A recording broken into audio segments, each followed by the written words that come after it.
Hey everybody, this is Rydo and we're back to another live stream of Shadowverse. Today is Wednesday, December 16th, and it is late into the evening. Basically, I've been sleeping at the wrong time completely, so I just woke up. Also, because of that, I'm at the verge of having 7 minutes to get my dailies done from yesterday on Destiny Child. And so that's going on in the background. So if I'm a little distracted, I'll talk about that. Also, I've for the accountability section been working on my new server, which uses CentOS 7, and they announced that CentOS is basically being killed off.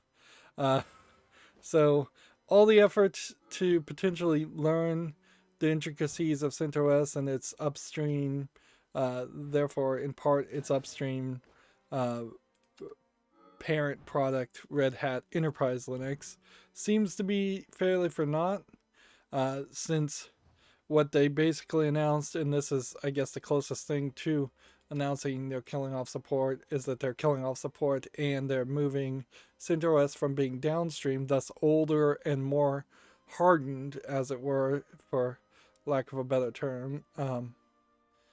In they're replacing it, moving it upward in parallel of Red Hat Enterprise Linux, and dropping support is what can understand about it, which means there's not really a good reason anybody need to play Swordcraft, I guess. It's not really a good reason anybody would use CentOS other than just people are stuck with it. There is a bit of an issue there, certainly in the fact that you would have to, with the security, if you are using CentOS because of the security enhanced Linux being enabled by default. That's there. I don't know if there's really a Debian based product like that.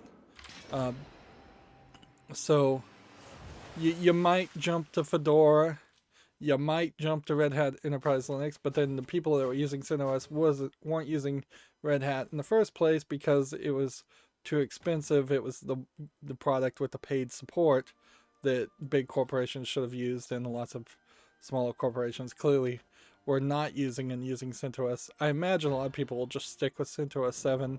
I wouldn't be surprised if a lot of people literally just never go to 8.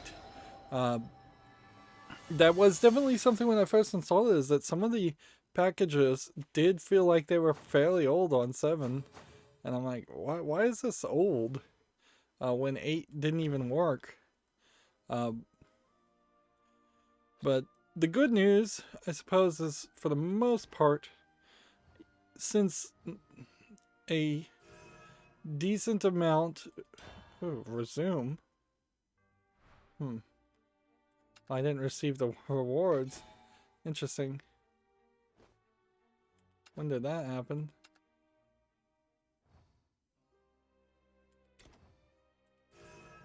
Uh, no swordcraft. Um, we were doing good with bloodcraft. Let's try bloodcraft. Why not?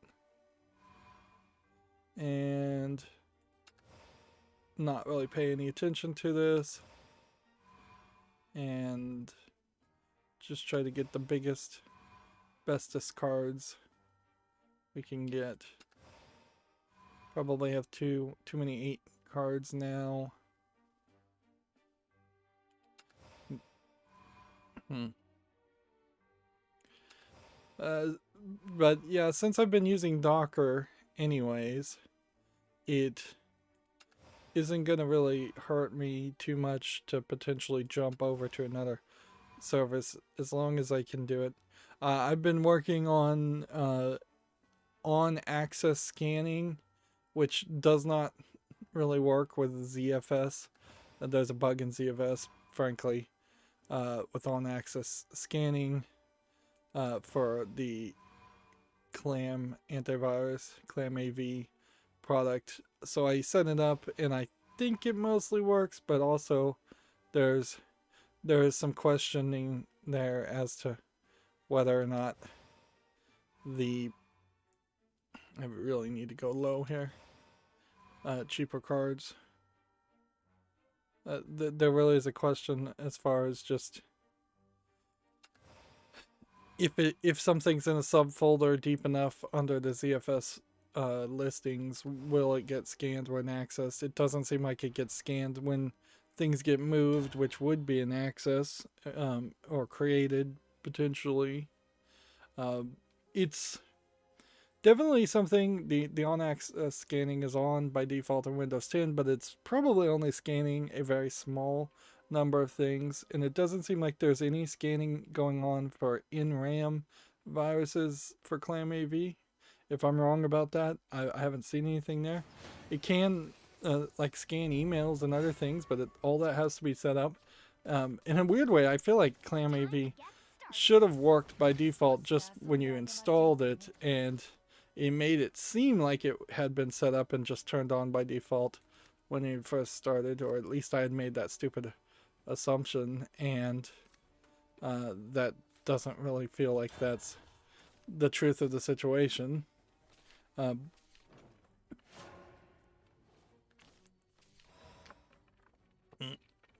Like my attempts to automate are, I think, maybe 80% successful.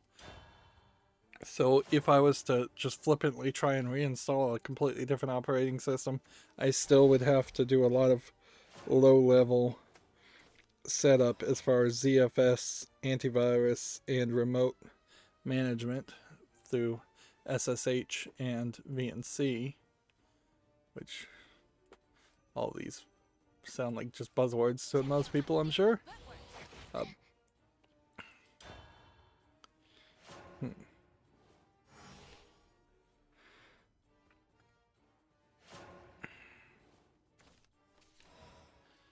And so, yeah, that's it. I did set up RetroArch Web, which was supposed to be a web browser for to run RetroArch through a website, and that is an interesting idea, but it doesn't feel very polished. They seem to be working on it, but there's just not enough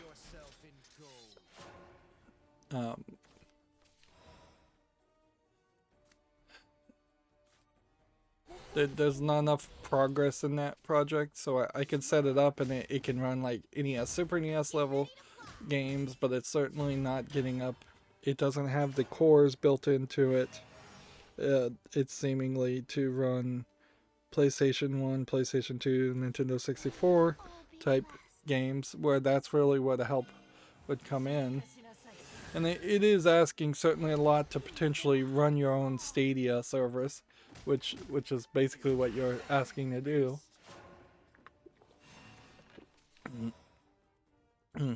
I got the ebook server Calibre working, and that's an interesting system, because what effectively someone had done is they had run Guacamole, which is a remote VNC service. They made their own special build of that, so that they would then be able to connect to a sandboxed version of the Linux desktop, and because of that they then could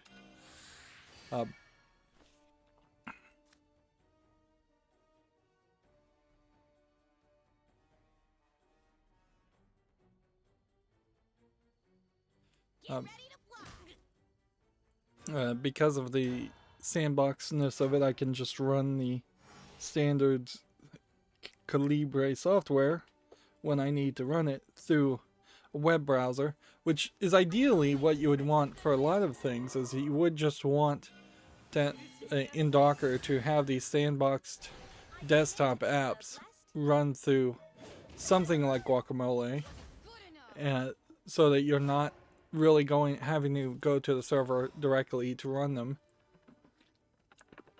Ideally, you could do everything automated and would never have to actually go to the Calibre software and just look at the books themselves through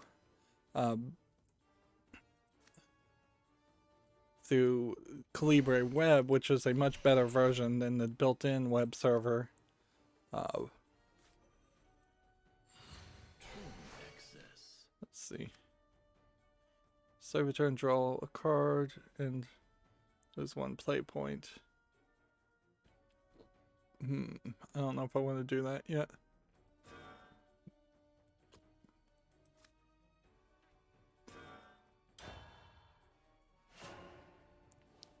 So, man, I've totally lost the plot. I ran out of time on my daily, so I hope I got far enough, but I don't think I did. And I definitely missed out on a lot of opportunities. I'm falling behind, for sure. Alright.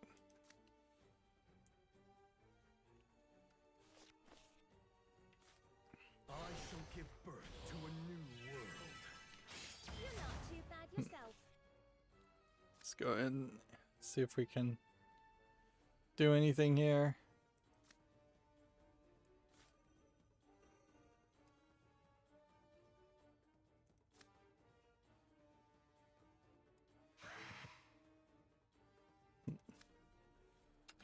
And you literally can just evolve and that's it.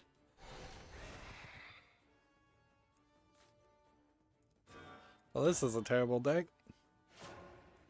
That's the problem with just grabbing the shiny cards and not looking at what you're collecting. Way too top tier cards. Which feel like one of these, if we had made it to a 10th turn, this would have played.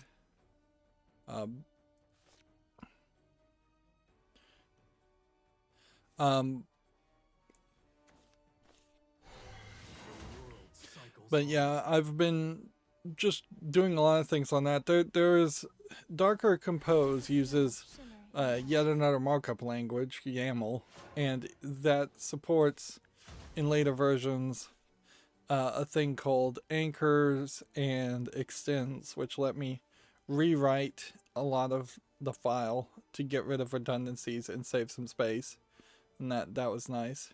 Calibre Web is working fine. I got Handbrake running. Handbrake is very much doing the exact same thing, where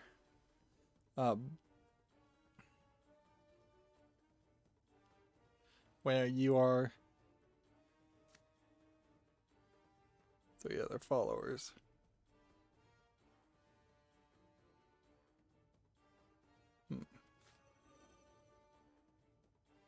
Randomly destroy 3 other followers. Alright, well. I lost. You're tough. How did I just take damage? I might have been able to somehow continue that game if I'd been paying better attention. Yeah, Handbrake, same thing. I don't think it uses guacamole, but it does definitely has some kind of VNC wrapping around a sandbox running just a desktop of Handbrake. And once again, that is something that could be more automated. There are definitely still a lot of software attempts and setups I'm still trying to get.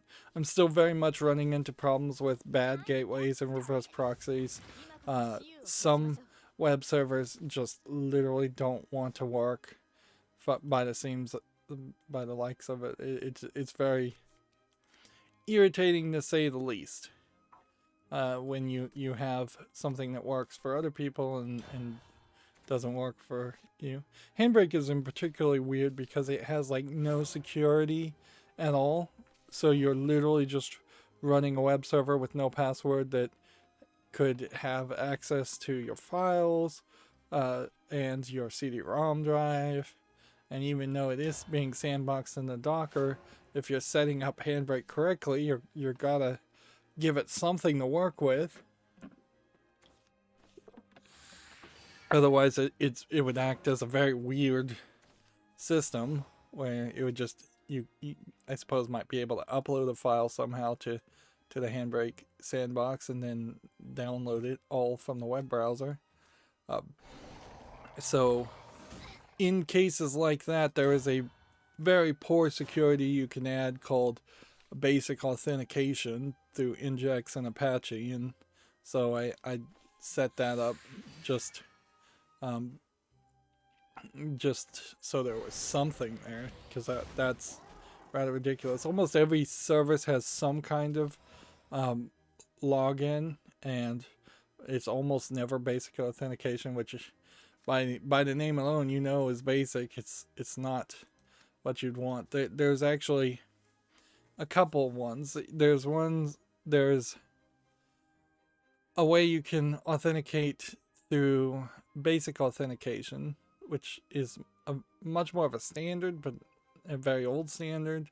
There's posting the information. That's usually you go to a website and you click the submit button, and that's pretty good. And then there's a kind of hybrid in between that, where the information is not actually being done by post, it's being done by a get command, where that means you could put in the username and password into a URL and effectively have what they call a magic link.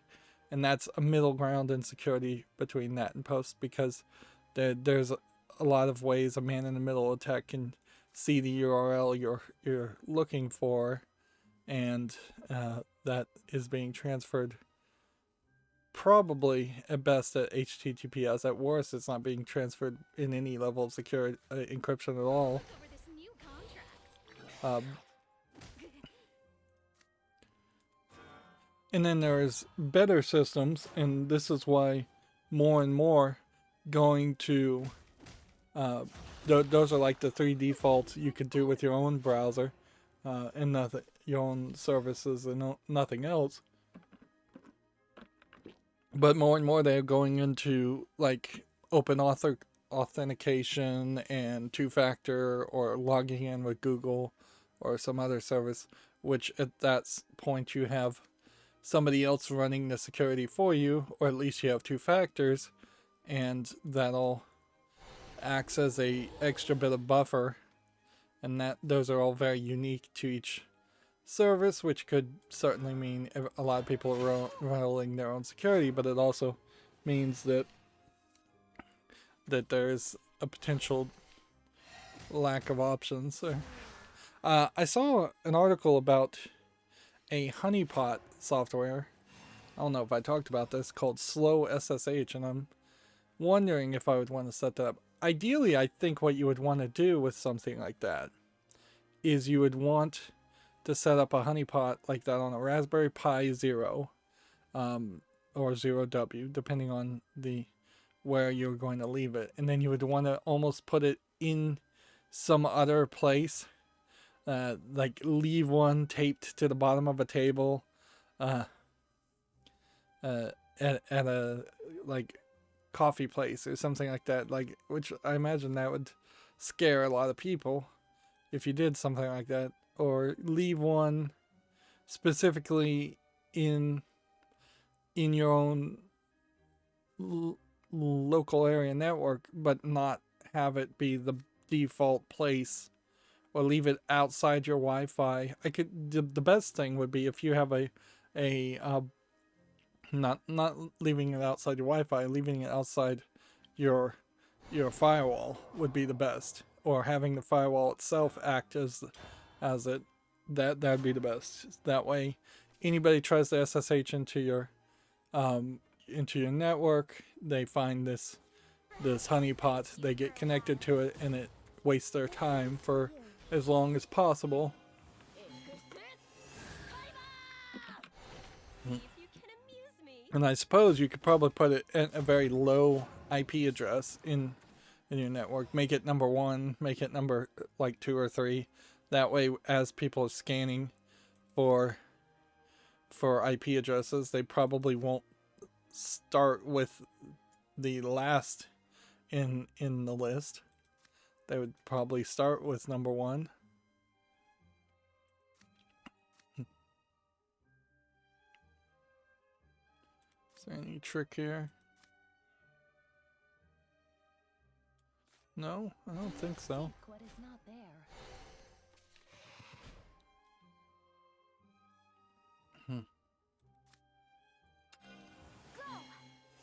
So that's another project to think about. But certainly in this accountability section, as I've been rambling on, you can pretty well tell I haven't done much as far as Virtue's Last Reward. I'm at the very end. Basically, one more episode I think would wrap up the whole story. There is just been a lack of motivation for for me to finish the thing. Not there. So I just haven't gotten around it. That, and when I haven't been messing around on Linux, I've been sleeping. And there's a decent chance I may not get it done by Friday too. +5, +5.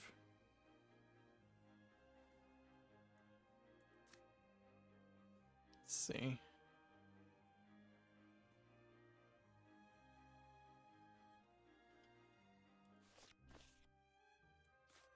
I shall give birth to a new world. This is dumb. You're dumb.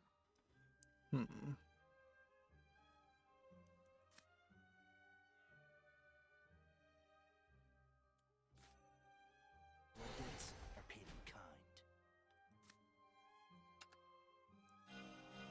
Hey, check this out.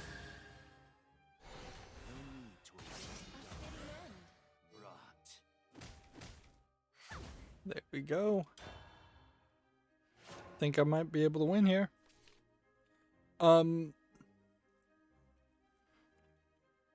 Is there anything else that needs to be talked about? Return to the sea. Be swallowed. Apparently Twitch put in a new system, a new terms of service, where they are banning use of the terms, I guess, in the chat. We'll see if the streamers also have to follow those rules of using simp or virgin. At least that's what I'm hearing. Which, okay, yeah, that kind of makes sense, but it's chasing your own tail. Frankly, the kids will find some other insult. That's all. That's what kids do.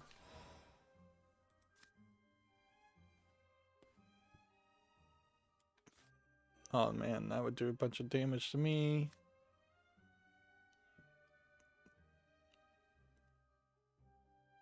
Let's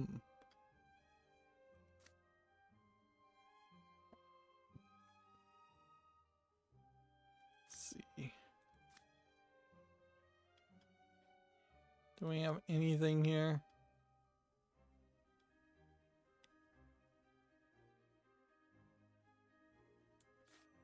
Truth is waste. Learn what is needed.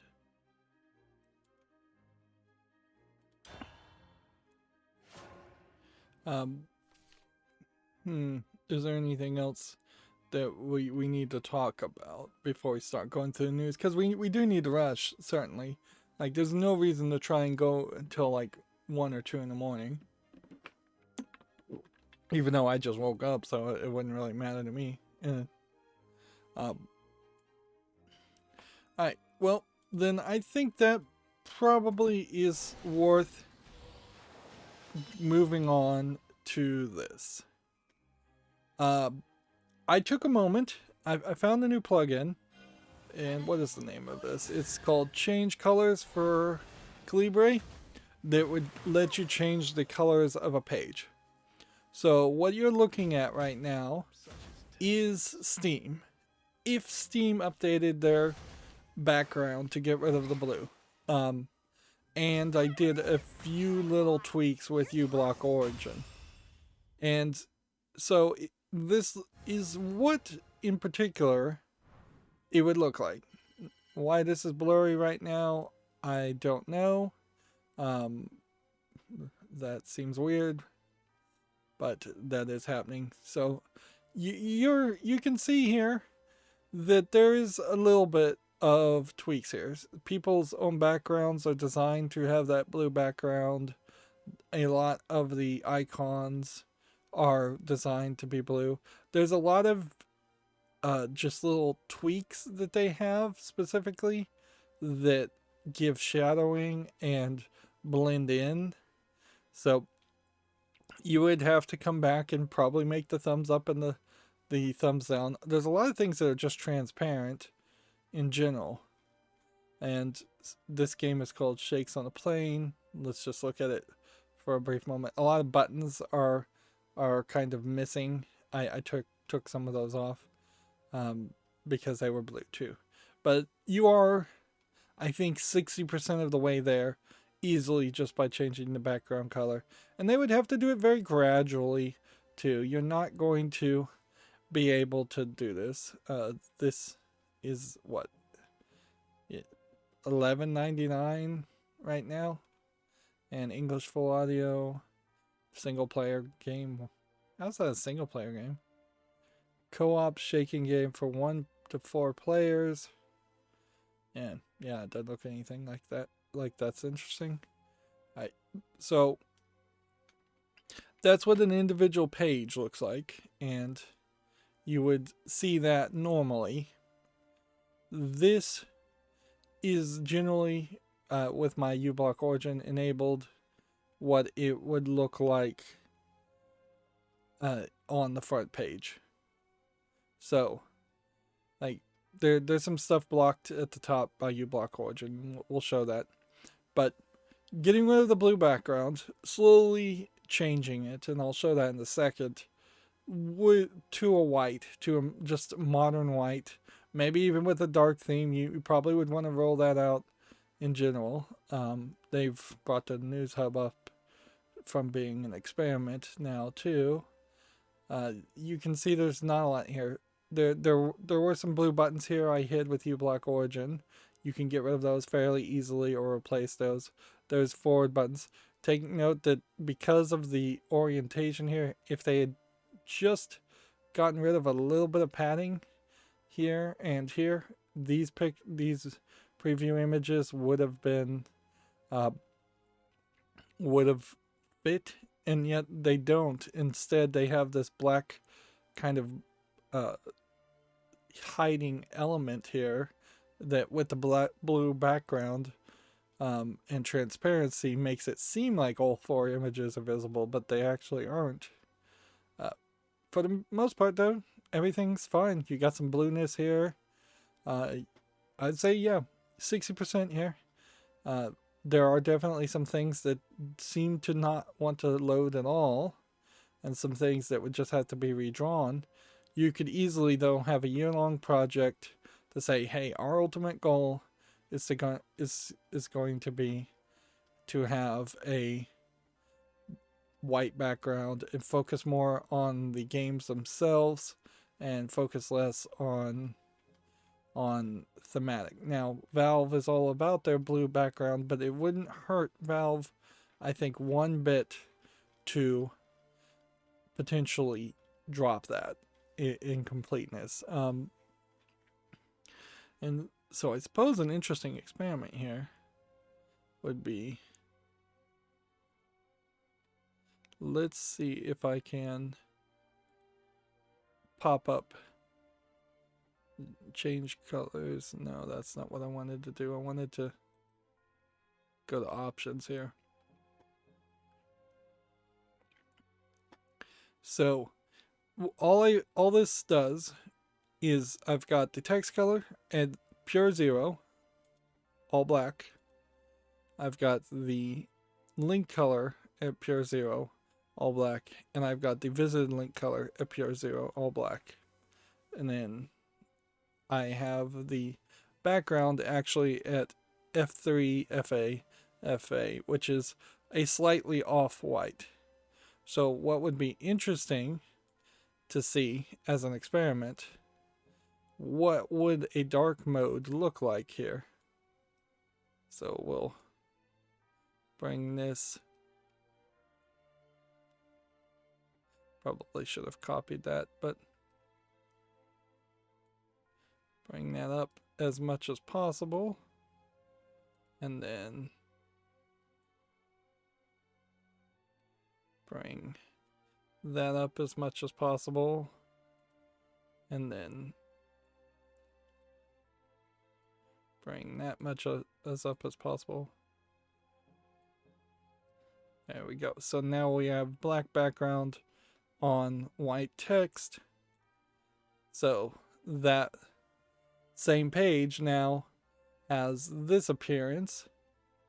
And it's a little harsh, certainly, but you're not having much of a difference here. It probably highlights that some icons disappear with a white background.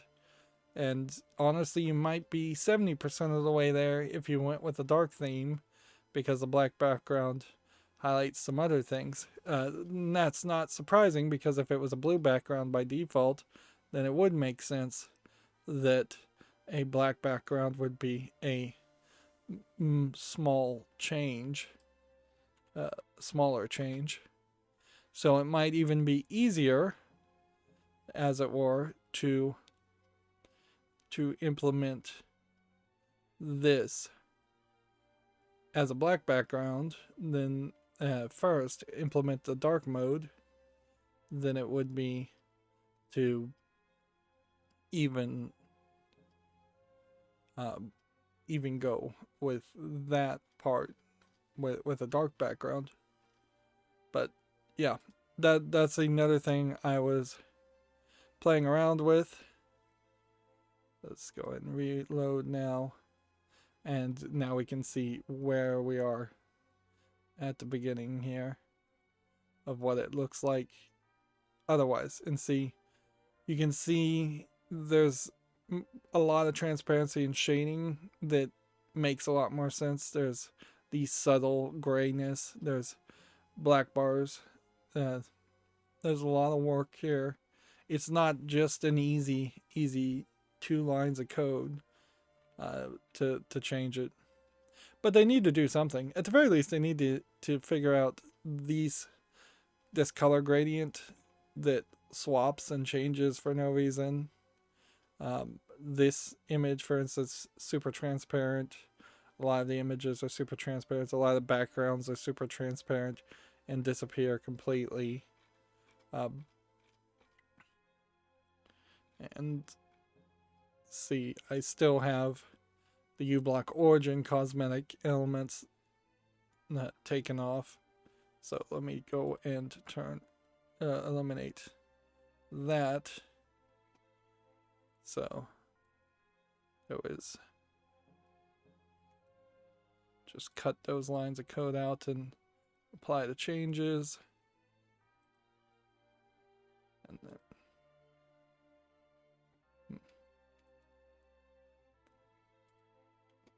we're not going to live with that as it is, though.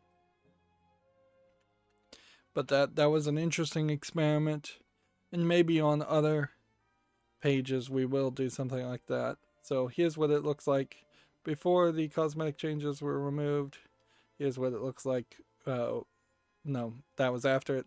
Here you can see I took out the arrows on the left because those looked particularly bad. I took out all these little blue icons. And I think that was pretty much it. But there is weirdness also in that there's some transparency in these images for the discovery queue that seemingly doesn't work. And backgrounds don't particularly work well. A lot of the backgrounds here in your trending friend recommendations don't work well. The on wish list and option stuff kind of looks worse with a white background. But yeah. So I wasted some time on that. I figured I'd show off the results. That there was more than enough there that you could have made a hour-long pitch to Valve, certainly, and say, hey, let's modernize our storefront. At the core of it, there is this logical argument that to make Steam look more like a regular website instead of a video game website, even though it is it is a video game store, in the sense that there's a lot of people, I imagine, that would love to browse Steam on their work computer or their school computers when people are only half paying attention, and it's pretty hard to not swipe by. Like in this case here, if you were walking by and you saw this screen, you probably wouldn't be able to see any of this text. A lot of this is just obfuscated. A lot of this is just text. It would be very easy if this was white, like most services, to walk by this and say, "Oh, somebody's just on a website." But because you see this dark blue and you see such a overwhelming blue theme, you obviously can recognize that it's Steam, unless you've never seen Steam before. Now, in all fairness, if you were looking at this screen, where we're looking at the last of waifus as a community recommendation, and you're seeing video game image, it's really a lot easier to recognize that.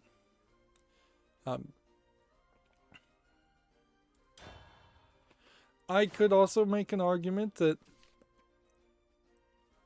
this here could be flattened, and that we need to probably have a better shelf than just a full screen shelf at the top here. Feels like there's a decent chance that a lot of people would not sit on the screen long enough to see the cycle through. A full banner ad is probably not needed. This whole squeezing of advertisements, and just it becomes this game of how can we make something look different. It doesn't have to be better, it just needs to be different. If these were longer shelves and that could like reactively get longer and they were kind of moving, that would make more sense. If there were some perhaps icons for the types of games instead of the text, that would be useful.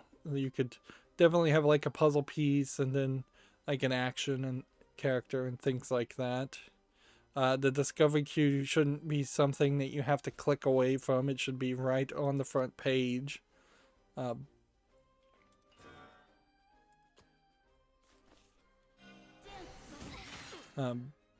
Here you have like a row that's saying browse Steam, but then it's showing you like 4 things, and that's it.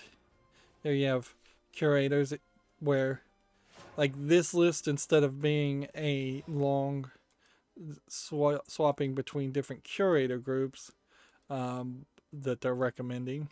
I don't think I follow any of these. This could have been a collapsed shelf where more games would have shown up there. We don't see any like reactive collapsing of lists or grids at all. It's just always forward, back, and it's actually a very click heavy experience if you were going to try and just stay on the main storefront page and try and find games. Game streaming here is being emphasized, but none of these videos start playing when you hover over the screen, which it feels like something should be, and that should probably be rotating to keep somebody's attention. Also, if you're gonna integrate streaming, put it at the top there. There's no like icon for under $10. It's just text, and then you have this giant logo, and it says keep scrolling for more, and then that's when you get down to this bottom part where it starts to just kind of cycle between showing you one game and showing a lot of thumbnails for that one game, and occasionally showing you groups of games. So your experience gets fairly repetitive and less informative at the lower part of this, when they're starting to say, hey, check out this one game, check out this one game, check out this one game. This almost seems like it's inherently designed to just give impressions to the lowest emphasized possible games that have paid for impressions. And I don't know if you can even pay for impressions on Valve's storefront. I think there's a decent chance people would be upset if that was the case. Let's see.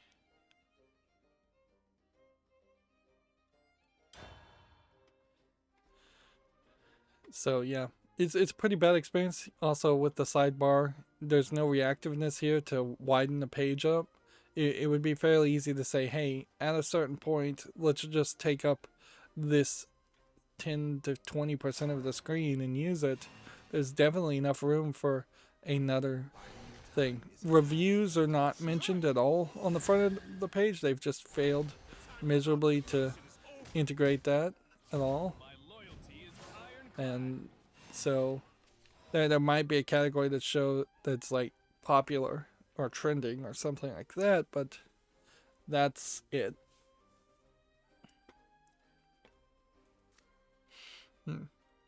Now, after giving a speech there about website design and UI design, am I the person probably to fix it? No, but I can certainly give some free consulting work. I literally just did that, but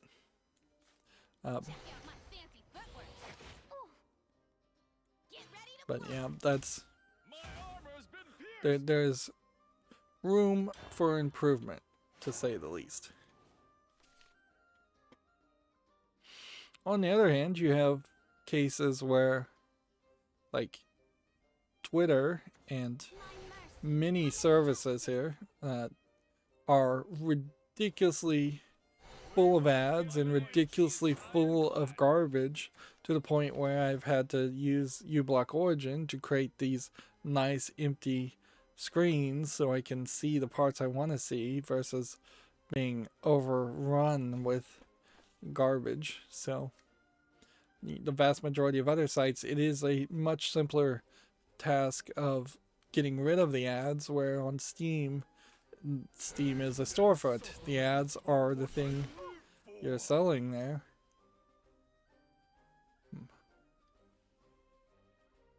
Insatiable desire.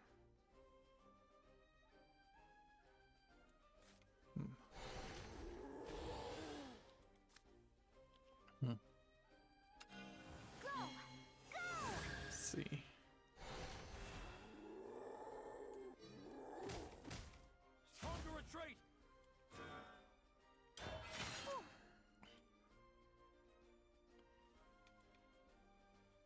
So that's, I suppose that's that for the accountability section. I guess we'll just go through the news now. I probably needed to upload more videos, and I definitely haven't gotten anywhere close to scheduling any videos. So here we have a game called Rocket Ghost Aiden 2, which looks like total garbage. $3.99 English only. We'll just leave that there and move on. There are some controversies, but I want to read the full articles first before I just immediately jump into a rant. Let's see. Guess we do that.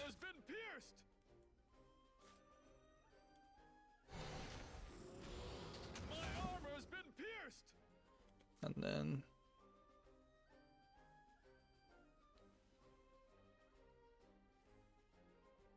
to a leader or another person. So we wanted to do 9 damage to the other guy, and we didn't.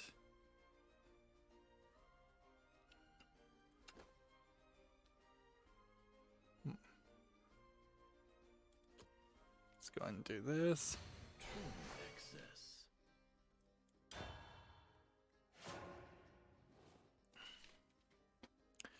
Next, we have a game on Steam here called Monolithic, which is tagged as a god game. I kind of feel like it might be a little bit more of a tower defense game than anything. Free to play real-time strategy game, it says, but seems like you're so zoomed out, that you're really not doing much. You're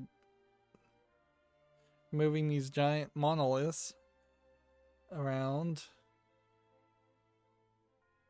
Yeah, I think artistically there might be a thought here of like giant monolithic like creatures, but they've implemented it into a pretty generic and irritating looking real-time strategy, and it's online player versus player only, so they don't even, I think, have a clue as to what the actual gameplay loop would have been on that either.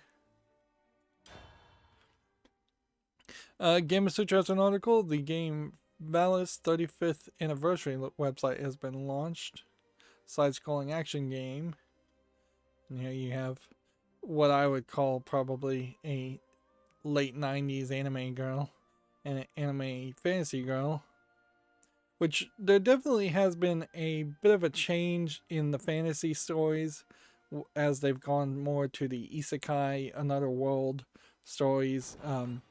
There's a lot more emphasis on male protagonists and a lot less emphasis on female protagonists, where Slayers in particular was a huge fantasy series with a female protagonist, and there was quite a few of those in the late 80s, early 90s era of anime.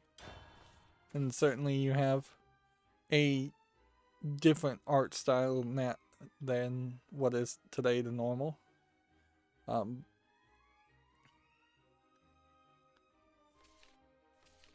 Let's see. The first Valis game came out in '86, and then it released more and more games all the way up to 1992 with Super Valis 4, and then Valis X came out in 2016.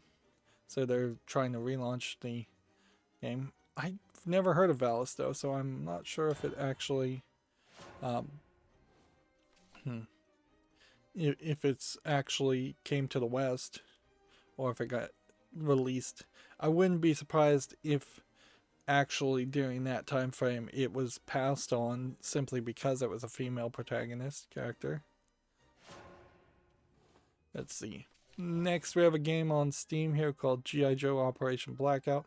And see, now this is certainly something that you'd also have to address, is they introduced this idea of being able to have a background for each game, which does give you something to look at until you scroll down to this point, and then once again it's just solid blue. Which honestly, it would probably have been better if every single screenshot just auto-generated to a background and it would fade out and then maybe just a little bit of blue and then it would fade back in. Of course, there's a lot of games that have some pretty questionable screenshots too. Although I guess at that point, if you're looking on that page, it doesn't really matter. Yeah, there still have been a few adult games that are just straight up pornographic screenshots without any censorship, and I still feel like that's the wrong direction to go.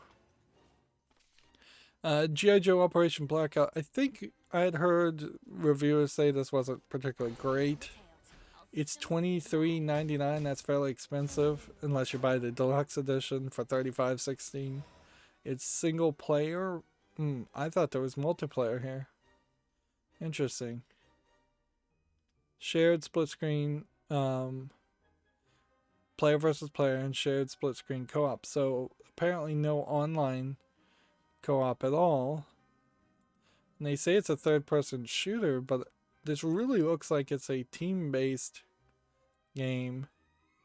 Yeah, this does not to me look anything like, oh, you're going through missions and you're going through a story. If you are going through a story, it seems like it's not great. Now, I would, as someone who was never a fan of G.I. Joe, I'd say this looks very interesting. There's perhaps a complaint here that this character is not recognizable. So maybe this is a new generation of G.I. Joes for a new G.I. Joe cartoon, where they've put in some more female main protagonists, which I once again have no like fandom of any of the characters in G.I. Joe, so I don't really care about that too much. It just feels a little off from what I would have expected from G.I. Joe. But yeah, this really just looks like a Overwatch clone. I guess I'll put this on the fall list. I'd like to see actual players' reviews, but if it's anything like the critics' reviews, then I'm not expecting much from it.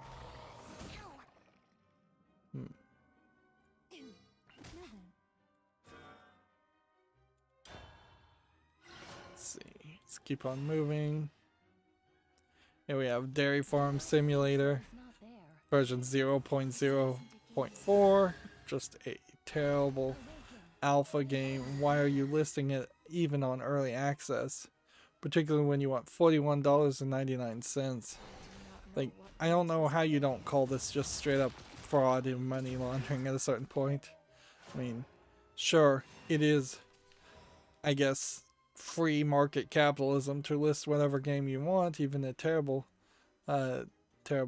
awful game like that, but that does not look good, to say the least.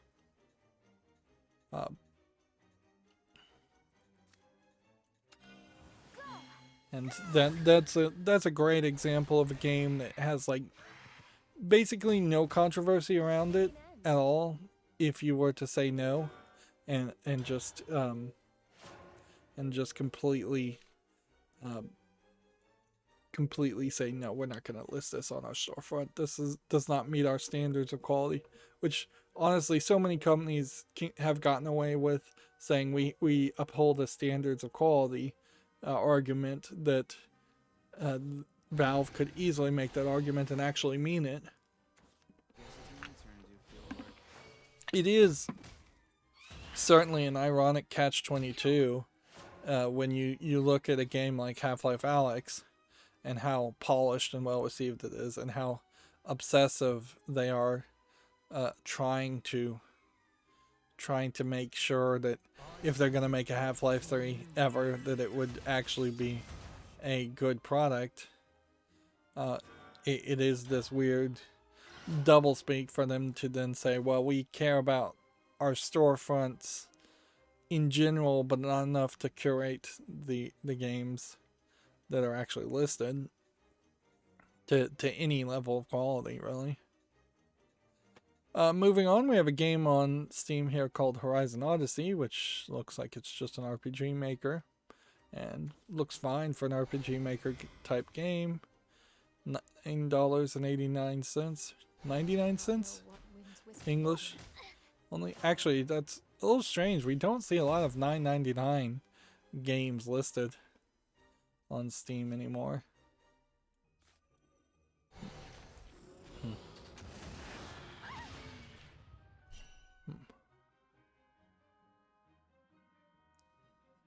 Oh. 1 damage 9 times. This would be a nice card to have if you have Bloody Mary with you. So is this a Bloodcraft only card? Yes, it is. So, Next we have a game that's in Asian characters, and so I can't name it. It looks kind of nice. It might very well just be a somewhat simplistic Chinese demo of a game. I like the art style, but it doesn't show that much is happening. Seems almost like you're just selecting some kind of management or something.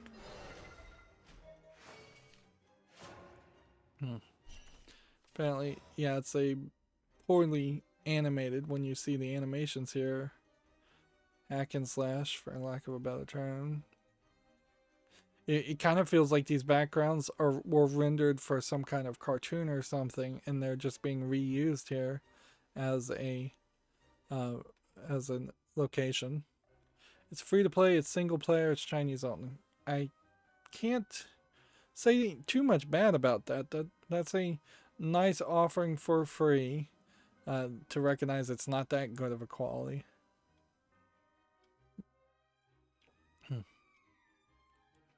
Let's do this.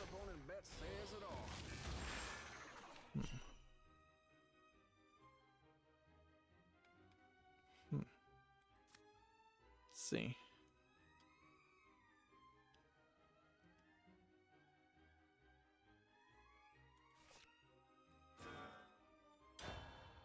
Rain drowns the wails I of the shall give damned. birth to a new world. Interesting. That's a game changer. We may have a conceit here.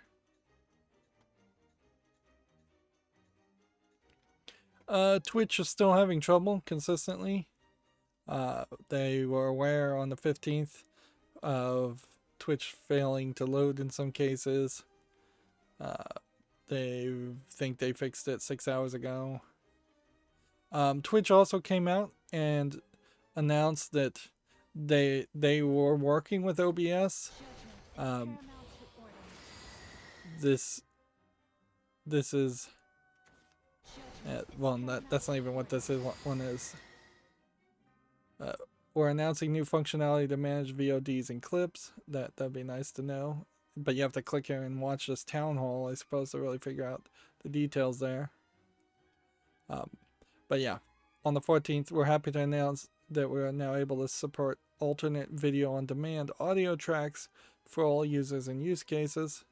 This is in part added to OBS's ability to add a second audio track when streaming to Twitch, which will be saved to the VOD instead of the streaming audio. You can enable this feature in the output settings when streaming to Twitch. Special thanks to Twitch for assisting during the development of that feature. Which you're going to have to get somewhat creative to figure out how to use that correctly. There's certainly a point there to say,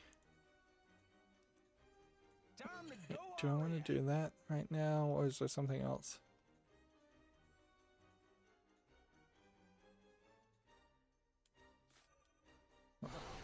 Promises of pox on them. Wrath apparently not activated. Check this out. I promise nothing. Allow me to Let's take go my and hit count. that. What is it you desire? We can do that. Thus, the We world. can do that. We can do that. Then in the turn. Oh.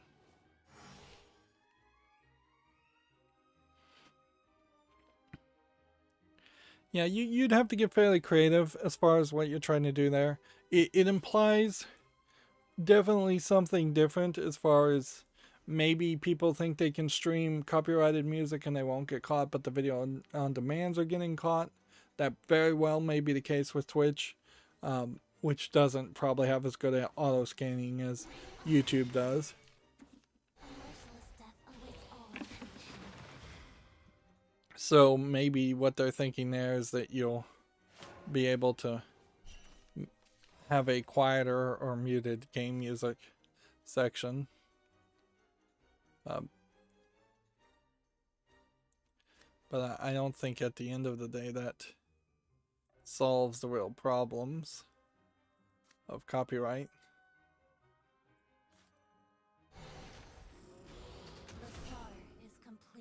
Let's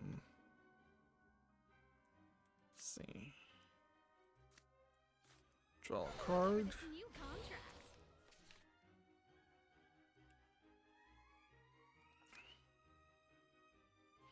And then end the turn, I guess.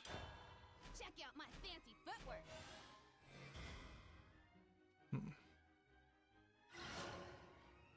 I'm about to run out of cards, but he's about to run out of cards too, so unless he can play something that would let him win because he runs out of cards. Tools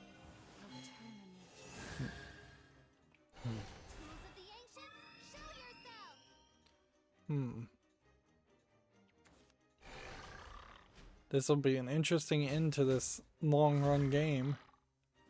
Be nice to have a win. Good enough.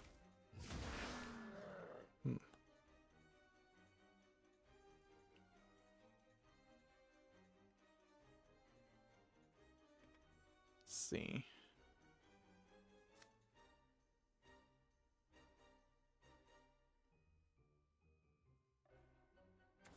Do not know what winds whisked me here.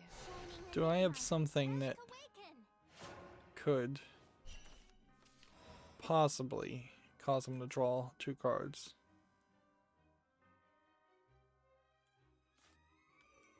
How your opponent bets says it all. Quota.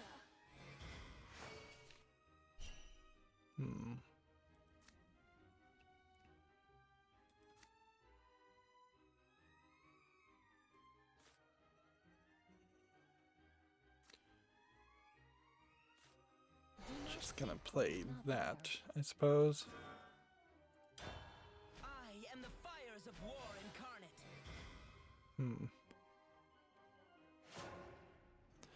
Yeah, he's got like 1 card left. I have 5 cards left. But I'm burning through cards fairly quickly. Do not know what winds So if he can figure out any way to add a card. Let's see. Moving on, Gamatsu has the Neo 2 DLC, the first Samurai launch trailer. Which, okay. That's interesting. I'm really surprised I'm actually interested in the game that's going on here. Usually these games are super boring, and I guess this inherently shows the problem of what would happen if I played a game that was more interesting during these live streams, is that I would get distracted and not talk. A fitting end. Sorry, Lloyd. So they chose to concede instead of just playing it out. I won. Alright. Well, that was an interesting game. Maybe we can get 2 wins. Let's see. OpenCritic has an article. Rocket League and the NFL are teaming up. I imagine this is just for skins. Like, yeah, 32 decals, 1 for each team in the sport. 800 credits is what it costs. This might be one of the first contracts that was signed between Epic, who bought Rocket League, I believe. They bought the company that owns Rocket League, I believe, is what happened there. I could be wrong about that. They definitely got Rocket League to move all of its focus and go free to play on the Epic Game Store.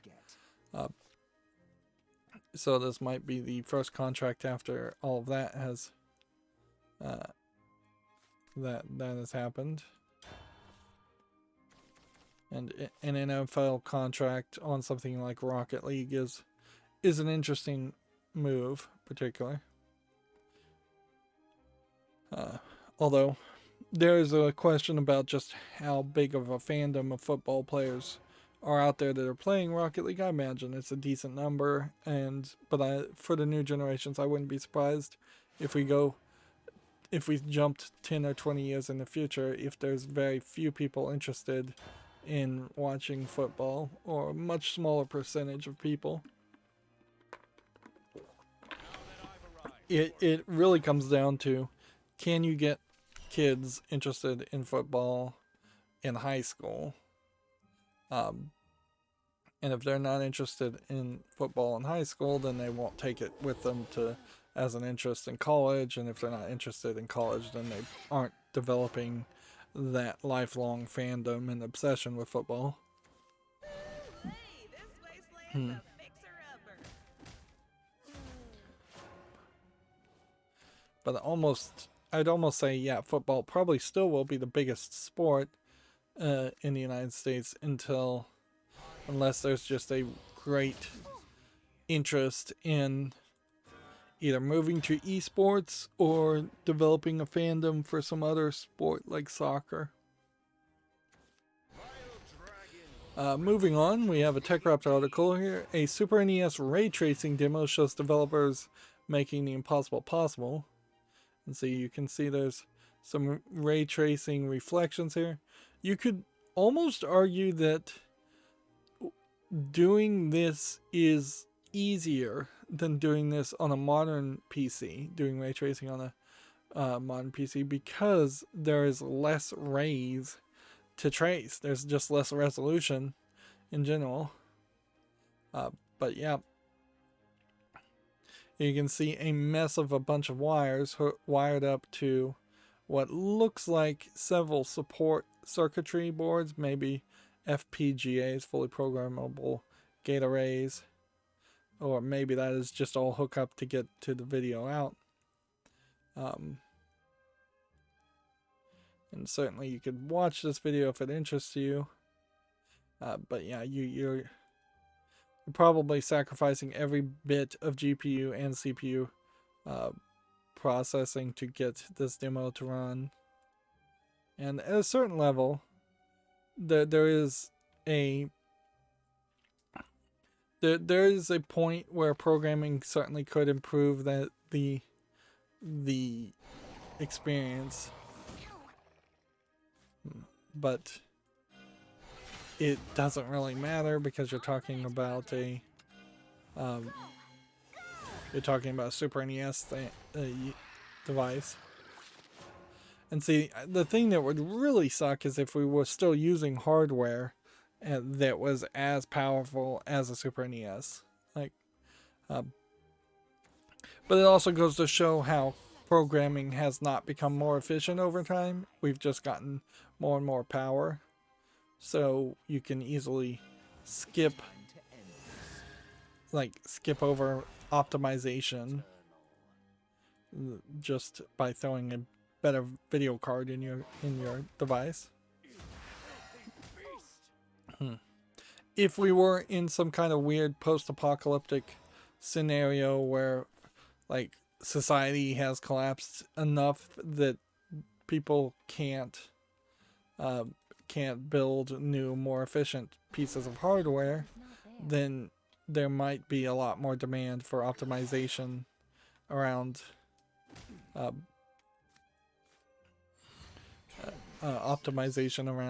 old bits of hardware and recovered technology. But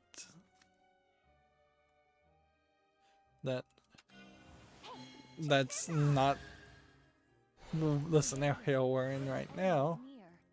Let's see. If you have more evolution points, then your opponent gain an empty play point. You've been chosen.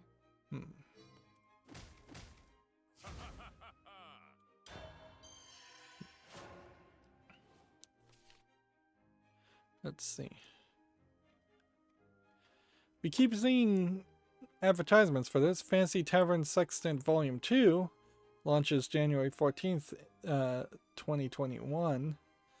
I'd forgotten how close we are to 2021. This is episodic cat girl made cafe lewd game, obviously, so it seems like they are going to put out different pieces fairly quickly, and that makes a argument. It's weird to see like a Nintendo Switch advertisement on this trailer.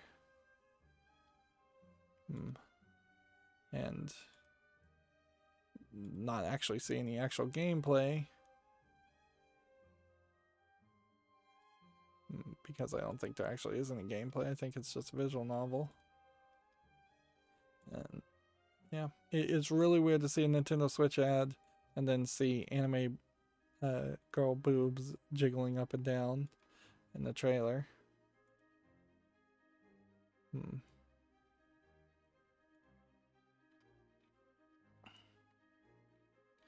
they have like 4 different trailers here that show the same thing: simplified Chinese and traditional Chinese, English and Japanese. All the same trailers with just different text.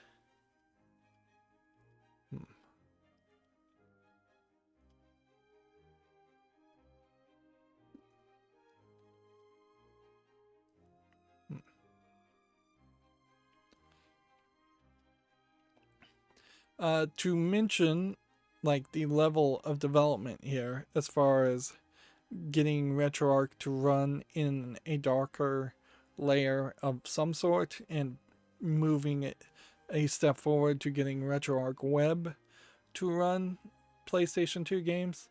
Just 4 hours ago, they retweeted someone who had just added the beginnings of code. Like, this probably does work, but it's the first version for PlayStation 2 games. So there might be some more movement in that direction, but it is very, very difficult. It's very early stages. He says right here, this will open the door to compile more RetroArch cores.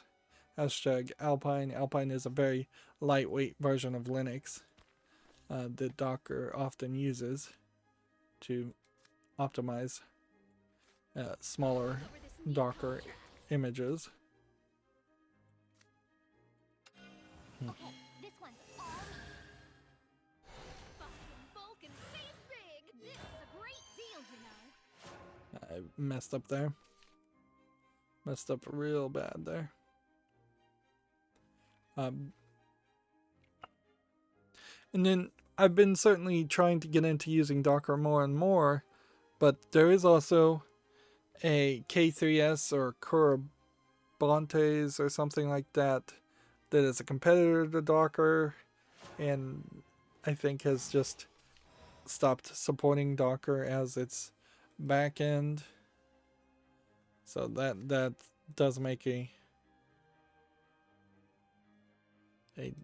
different scenario. I am the fires of war incarnate. Right. This is a great deal, you know. Oh man, I could have won. Let's see.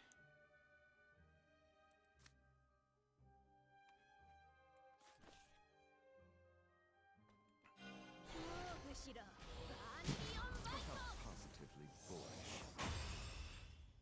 I managed to win there. Just stupid luck on that one.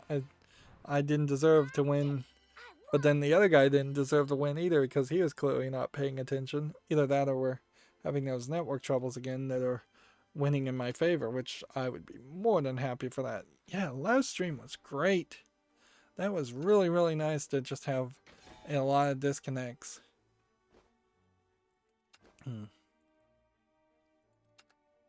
So we didn't qualify though. You still need to get like 3 victories to qualify for anything.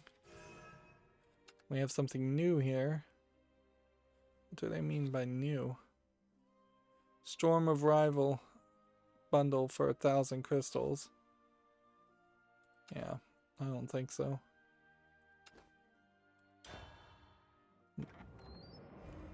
TechRaptor has an article here. Spotify video game music blows up in 2020, which, okay.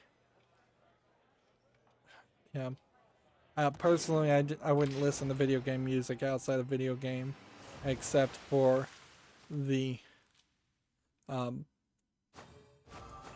when playing a video game, and maybe the Cat Ladies soundtrack. And even that, I would have to really question because I haven't actually ever gotten the Cat Lady soundtrack, or like it is the one soundtrack I think on my wish list in total, but that would be about it. Mostly, I just want to hear those songs in their totality to be dissuaded of thinking that those soundtracks might be better throughout the entirety of their songs. That there's a decent chance that in many cases, when you have like backing music for movies and video games, they get the good minute to 30 seconds of a song, the really good part of it, they play that, then they fade out the bad part that's repetitive and boring. And that, particularly for me, has been useful, as I never really learned how to sit and listen to a 5-minute song and ingest and appreciate the 2-minute guitar solo or the boring refrains. And that is also, outside of music, somewhat consistent, because I don't listen to YouTube videos at single speed. I speed that up. And you can't do that with music, because then, while that may make the music sound funny, it doesn't make the music sound good. Too slow.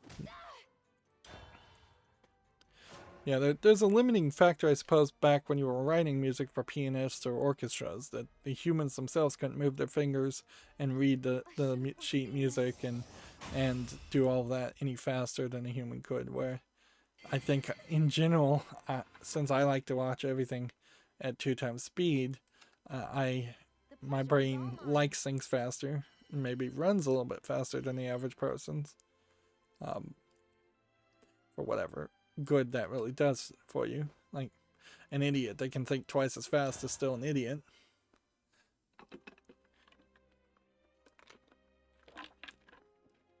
And a genius that thinks only half as fast is still a genius and can optimize.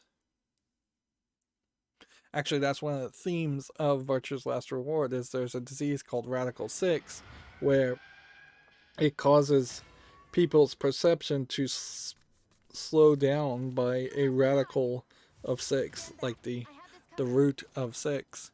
So you are unable to understand what people are saying, and everybody moves faster in your perception.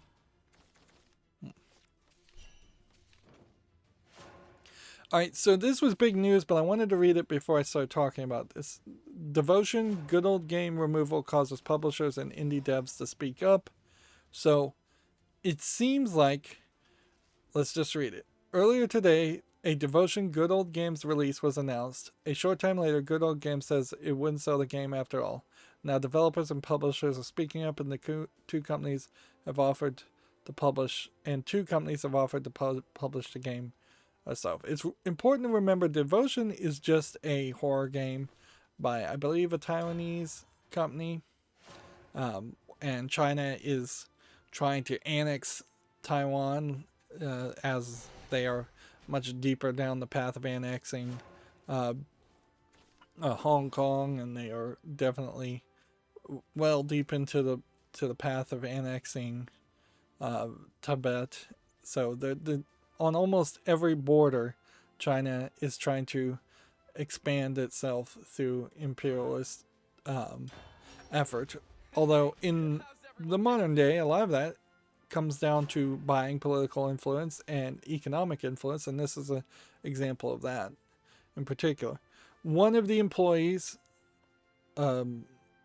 allegedly, I believe that to be accurate too, snuck in a couple of insulting phrases of the president of China, and China is such a totalitarian state trying to establish an emperor without actually calling the president an emperor, that they took such great offense at it that then the Chinese government then did everything in its power to make sure Devotion was not sellable or on sale, and everything in his power to just ruin this company that dared to put on a poster in a background image in tiny text that most people would have never been able to read or have seen in the first place, an insult to a president. Inherently, if you were to flip the script here and say somebody made a game that insulted Trump, and then the United States did everything in their power to ruin that company because they insulted Trump, that would be ridiculous. There's almost on a weekly basis some company insulting Trump, either a video game company, and on a daily basis the local news are insulting Trump one way or another, or at least I'm sure he often perceives that he's being insulted unfairly in particular. So this is not standard operating. It's also worth mentioning that while there is unquestionably, undeniably government influence that attacked Devotion and the publishing companies and the developers of Devotion, there was also a lot of Steam review bombing going on there, to the point this was the game that made Steam come out and say, we've got to do something, we're going to de-emphasize these review bombs and highlight these periods when there's like thousands upon thousands of more reviews for a game than there should be. And some of that, almost certainly, of the review bombing was just your average Chinese citizen who is under constant surveillance and trying to get their social credit score up higher, and figured that would be a great way to increase their social credit score. Or it could have also been just an average Chinese citizen. I suspect almost no non-Chinese citizens ever reviewed or got around to playing Devotion in the short time that it was listed on Steam. Which honestly, I felt like the game and its art assets may have already been relisted under a different name, under a different company on Steam, but I never saw any real confirmation to say that was the case. And even if that is the case, like if you're chopping up the game, changing the story, having to put a whole bunch more work in it, trying to get back any money for what was a mid-tier game, so they definitely put some effort into it. It looked very pretty as a Asian horror game, but so you have government influence directly, you have government's influence secretly review bombing, and you have actual Chinese citizens who are just brainwashed or misguided review bombing to the point where Devotion was taken down. I think that was probably the main mistake here in particular, is that Devotion should have literally not been taken down by Steam. Like, they should have straight up said, we're not taking it down. We don't care if the company and the developer and the publisher ask us to take it down. We're leaving it up. But I suppose you can't really expect Valve to do that, because at the exact same time, Valve was trying to continue down the path of having a Chinese Steam, which has only, in the year's time since this has started to happen, the development of a Chinese Steam, which I'm not sure if that has officially launched yet or not. All we've seen is, I would say, a good 97% of every Chinese game that has been listed is a terrible, low-effort, garbage game. I've seen maybe 30 games over the course of a year that even begin to look like they might be something of interest. And that's to say the Chinese game developers don't know how to develop modern games, because they've been just making NES ROM clones for decades, because China has banned video game consoles for 3 decades, basically. So they're far, far behind. It also is to say that there is a higher percentage per capita of desperate scamming companies in China, and less like quality abiding or law abiding companies in China, which is not a good thing, certainly, because the percentage of quality law abiding companies in the rest of the world is not high either. So it's particularly bad to lower the bar even further. Gotcha! This blade is yours. So yeah.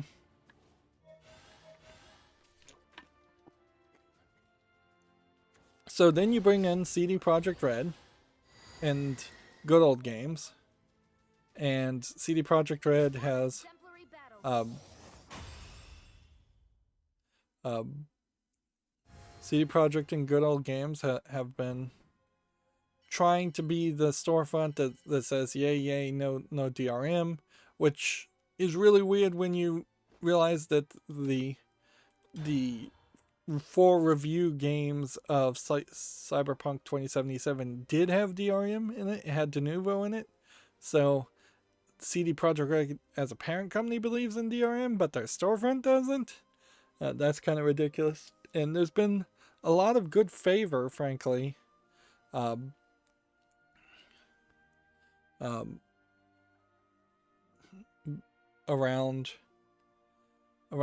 Good Old Games about 10 years ago, and it seems like they're kind of pissing that away. Also, there's a great argument to say CD Projekt Red, frankly, got way much more good favor than it deserved with The Witcher 3, and they definitely have pissed all that away with Cyberpunk 2077 and just the prevalent amount of overworking of their employees. Someone was making an interesting argument how Ubisoft was inherently directly punished in the Game Awards for not getting for crunch culture, and yet The Last of Us was also implementing that same crunch culture, and pretty much all the companies are. So so there is almost a double standard on who you like and who you don't. So here we have the recap. The game was removed from Steam. There's an article there on TechRaptor. Its publisher's business license was revoked, and the Taiwanese developer Red Candle that said they wouldn't likely see the game anytime soon. It is worth pointing out, though, like, this is what the game looked like very nicely polished 3D models. It honestly may have only been like a 5-minute walking around a apartment horror game, but it definitely didn't look bad. It is a mistake, I think, for them to relaunch the game under the same title. Like, you definitely, under this level of controversy, wouldn't want that.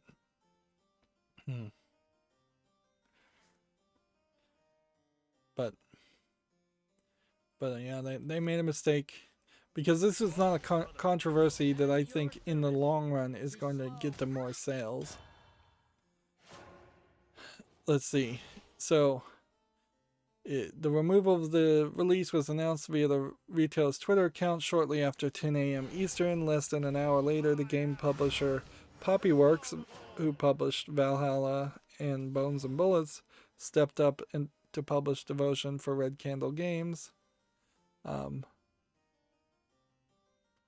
then Top Hat Studios, the girl from Arcania since a Cyberpunk studio, also said they would publish the game. Now, inherently, becoming a publisher doesn't usually just mean you say, hey, we'll be the publisher. It means we're going to input some finances, and we're going to want to recoup those finances often before you see any profit. So if it is a matter of we need a storefront, and we'll take a 30% cut for you being on a storefront, that would be about right. But if they're going to say we're going to advertise this and push this and make sure this gets released, then on a game that's already finished, that still might be an extra $1 million here or there. And at a certain level, you're gonna have to negotiate. I'll show you a Too secret slow. technique. This is our way out. No one gets past But in this case, slow. I imagine anybody stepping up to be the publisher is going to have to potentially buy some insurance on the release of a game like this in some form or fashion. The God of all. Hmm. Know my divine Let's see. wrath. Apparently, says good old game says their tweet stands as their only official statement on the matter on the devotion good old game being removed. Aside from the more positive result from two publishers offering to get this game sold, Glass Bottom Games' upcoming indie title Skateboard will not be debuting on the platform of Good Old Games. So a third developer said, we're not putting our game on here. Then Notch and Rami Ishmael, I don't know who Rami Ishmael are, and a number of other people have said statements. See, as an indie game dev company, this is extremely upsetting, read a tweet from Whisker Squadron developer Aaron Filipino.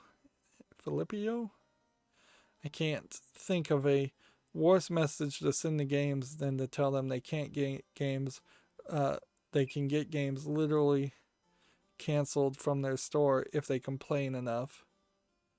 This is setting a terrible precedent and perpetuating toxicity. So yeah,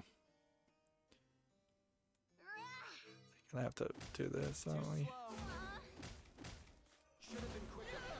Is that a Too slow. human? Should have been quicker.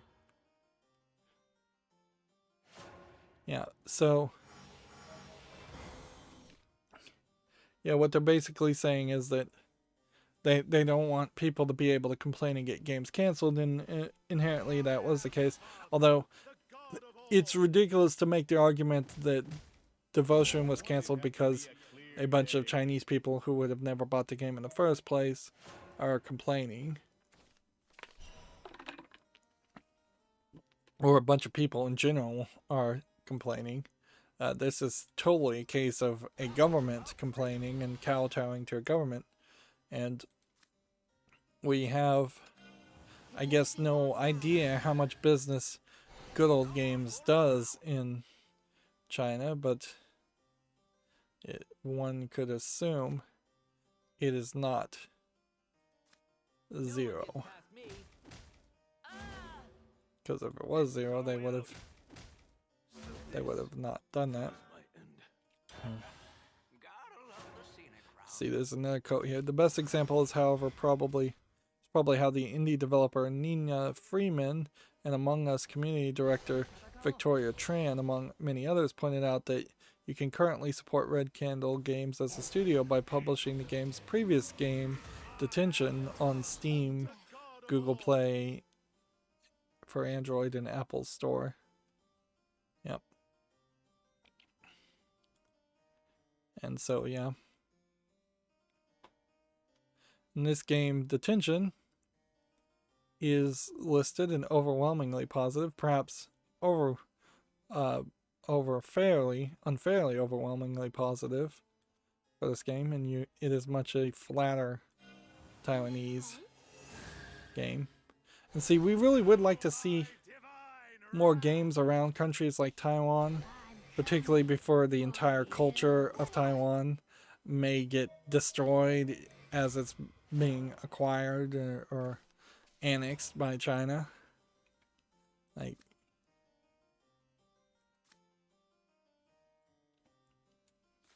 let's see, 6, 7. Let's see, what else can we do? We basically can't do anything. Raise everything. I attack here and give +1/+1 to this guy, and that's pretty much all I can do. Flames of vengeance. Gotta love the scenic route.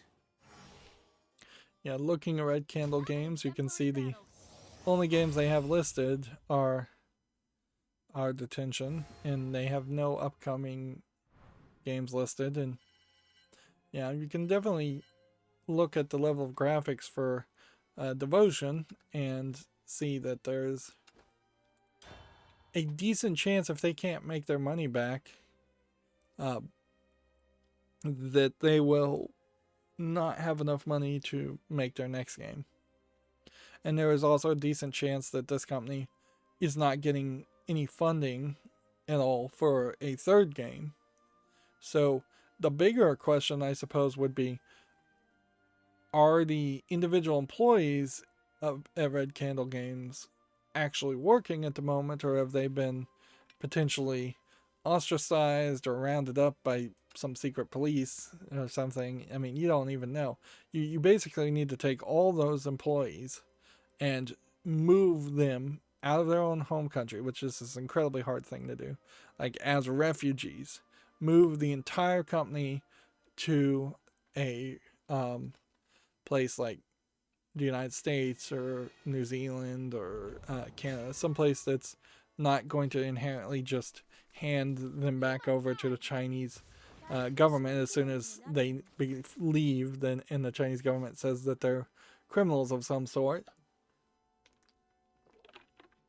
But yeah, you kind of need to give them all refugee status and fly them to a new country, and then fund their new lifestyles to develop a new game.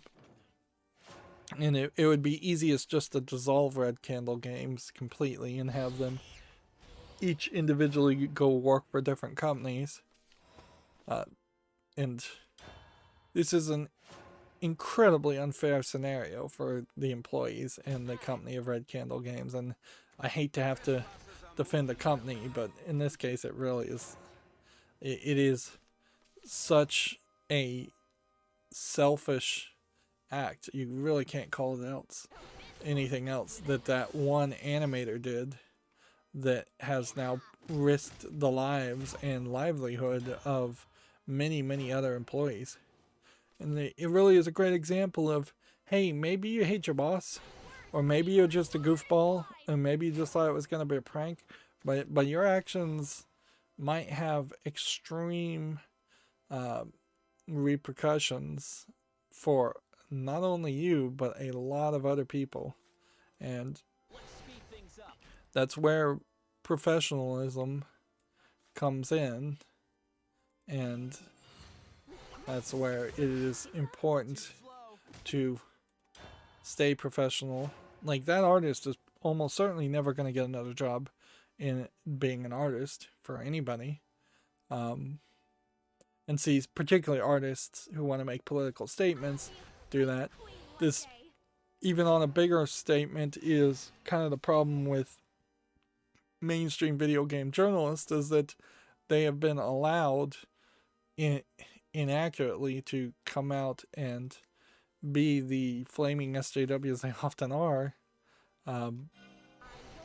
with no repercussions. And I think we may eventually see a issue where that does not work for them anymore, because they won't be able to get any other jobs. Although inherently, I think video game journalists already failed to ever be able to be qualified to work as a regular journalist, and that really is not saying that much. That there's only been a few instances where we've seen somebody go work for Bloomberg and then still really be a video game journalist just for Bloomberg, or go work for Kotaku and still just be a video game journalist for Kotaku. Interesting. That's strange.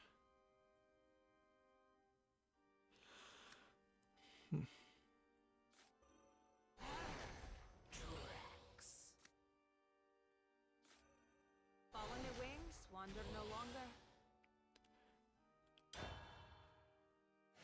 So we won't go through all these stories, but Gamma Sutra has the same article here.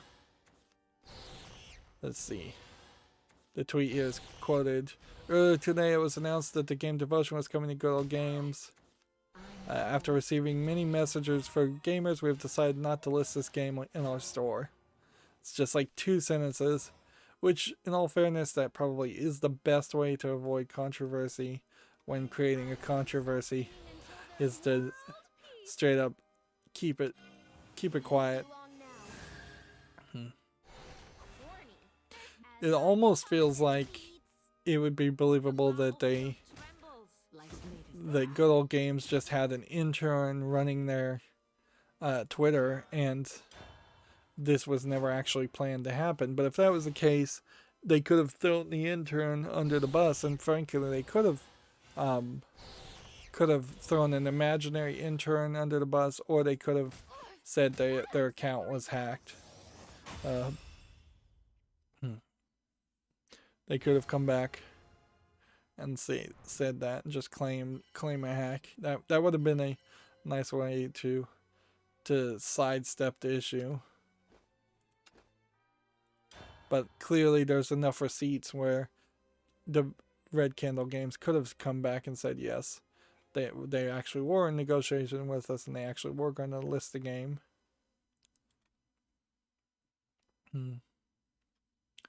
Moving on, we have a game on Steam here called Ultimate Battle,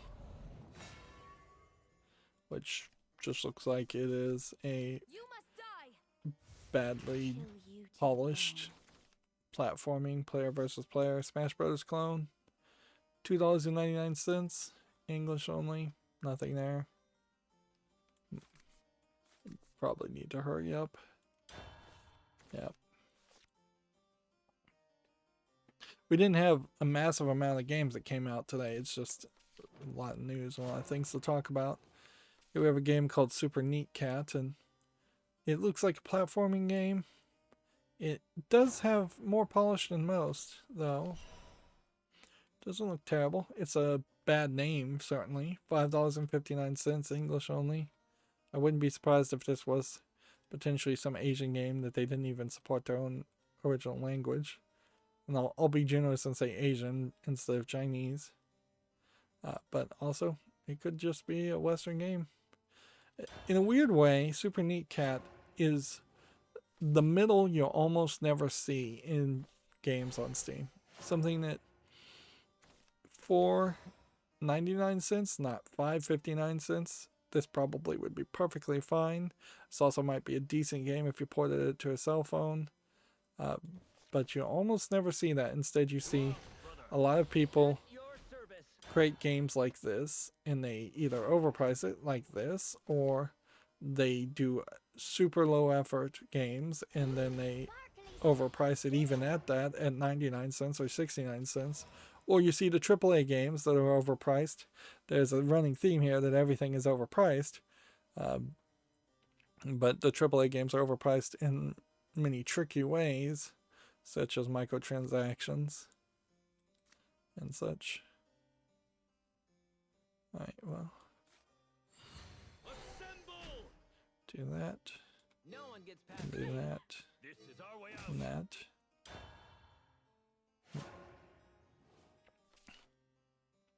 Next, we have an article from TechRaptor. Doom Zero adds 32 new levels to the original game, which, I mean, that's kind of nothing, though, because Doom WODs, in general, have always had new levels added.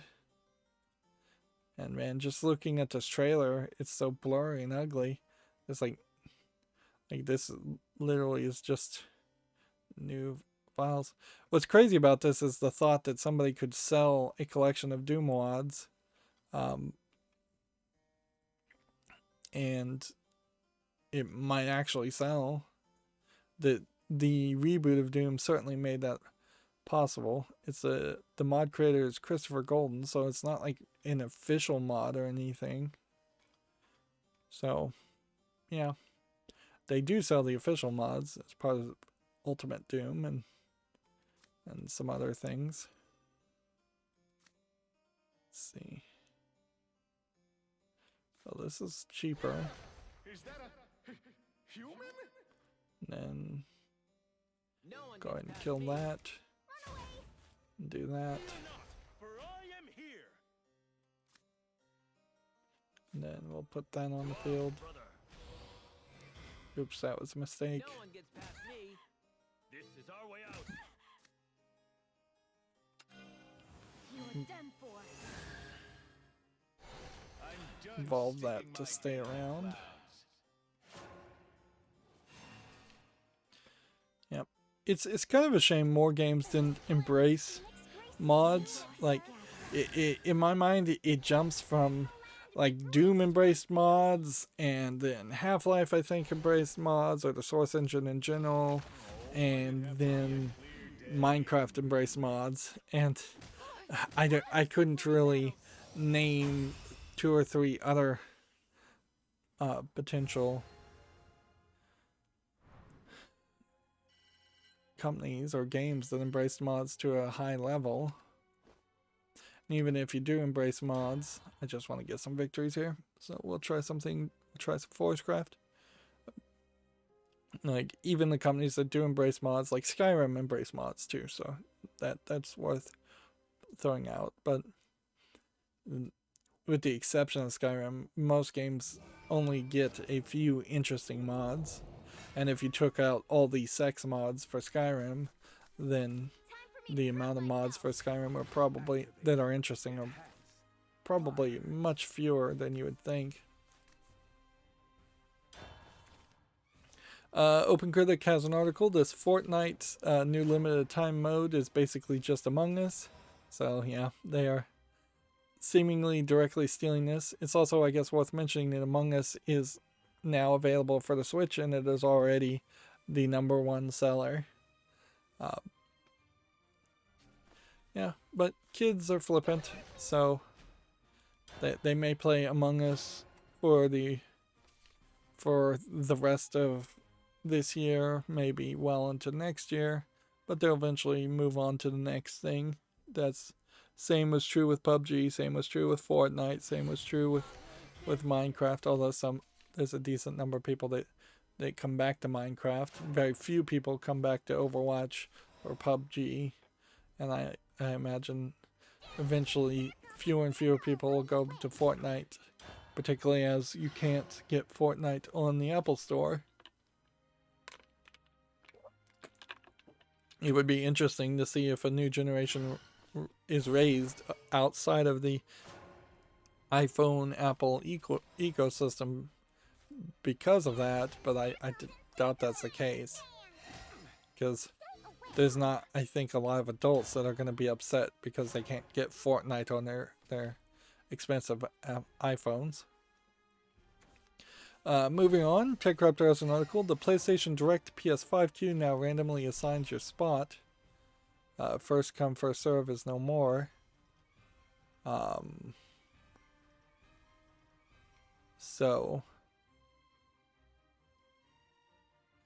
the PlayStation Direct queue is a way to purchase the PlayStation 5 console. Oh, I didn't even know that was still going on. I thought that was just before the console was released. I didn't realize they had to bring it back because there's such a small number.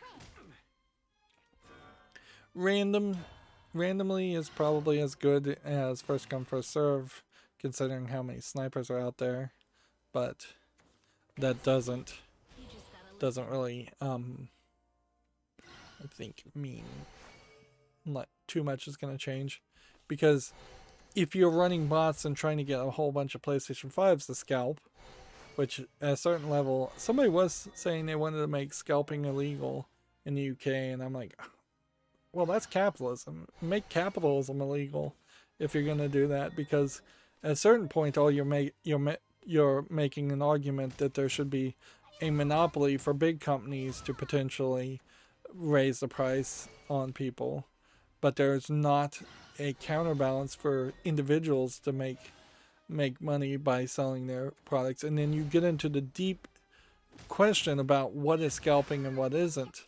If I buy a PlayStation 3, decide I don't want it, well, now buy a PlayStation 5 and decide I don't want it, and then I sell it for a markup of $100, am I scalping? Or is it $200? Or is it a 200% over its MSRP is scalping? Like, you've got to make that decision. If demand is so crazy high that people are willing to pay 200% over MSRP, is that scalping at that point? Or is that just following market demand?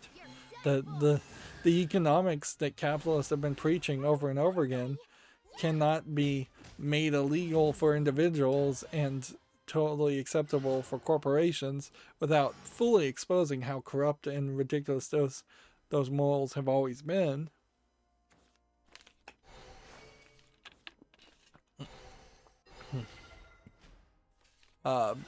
Getting back to the story, OpenCritic has the same story, so everybody reported on this, and in part, this was like the worst time for this to have happened for Good Old Games, because had they announced that this game was coming out at the exact same time Cyberpunk 2077 was released, or a day after, then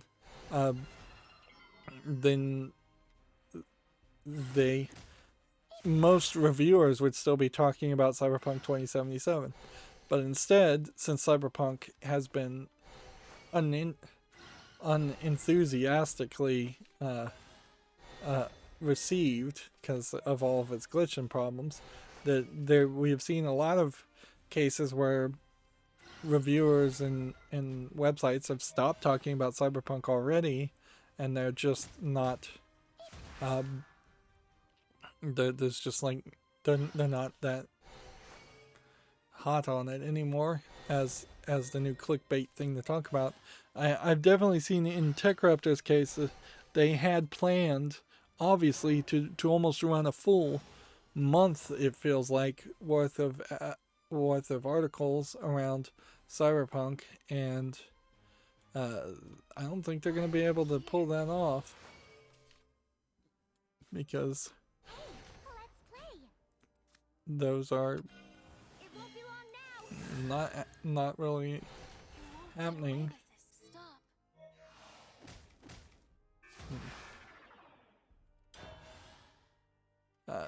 One thing I could point out here for Devotion is that while a lot of this artwork in the background looks pretty good, it's not great. There's some lower resolution textures. There's a lot of broken darkness here. Looking at these characters who I think are supposed to be dolls and not real people, makes them look a little polygonal.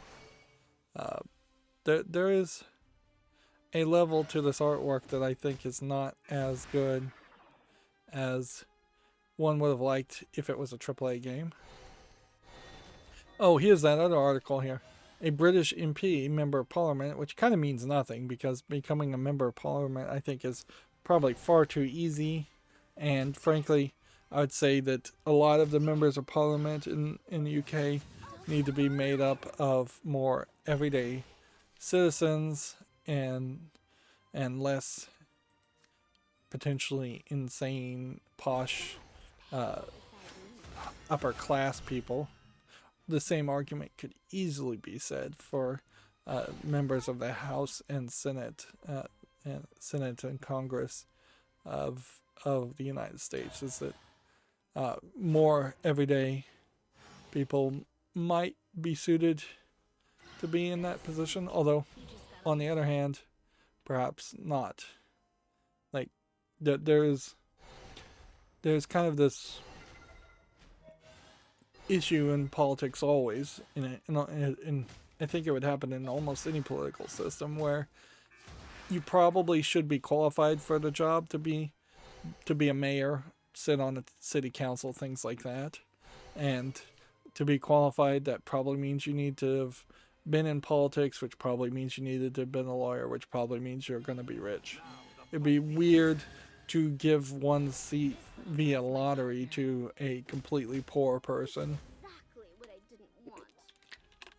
Although at a certain point, maybe that is exactly what should be done. If 10 or 20% of the member of parliament in this case were randomly assigned people, kind of like a jury duty or something, you might be in a very different position. Oh. Alright, so I'm gonna go ahead and do this.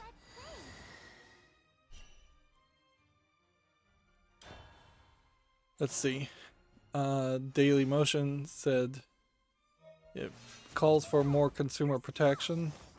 Motion was put forward by 6 members of the Scottish National Party, which I think is probably a lower party of the many parties in the UK, and has been backed by 24 MPs.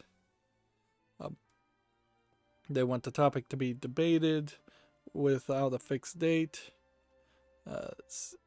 and are generally used to draw attention. They say that motions to call for a topic to be debated without a fixed date are generally used to draw attention to specific events or issues.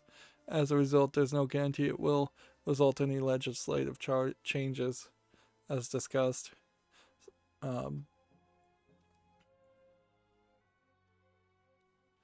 They're asking the government to bring legislative proposals similar to those that prohibit the resale and scalping of tickets at concerts, gigs, and other events. Well, I guess at a certain point, if the laws have already existed in the UK and they like the way those laws work, which is to say the members of parliament seem to like the way those work, there might be an argument there towards it. But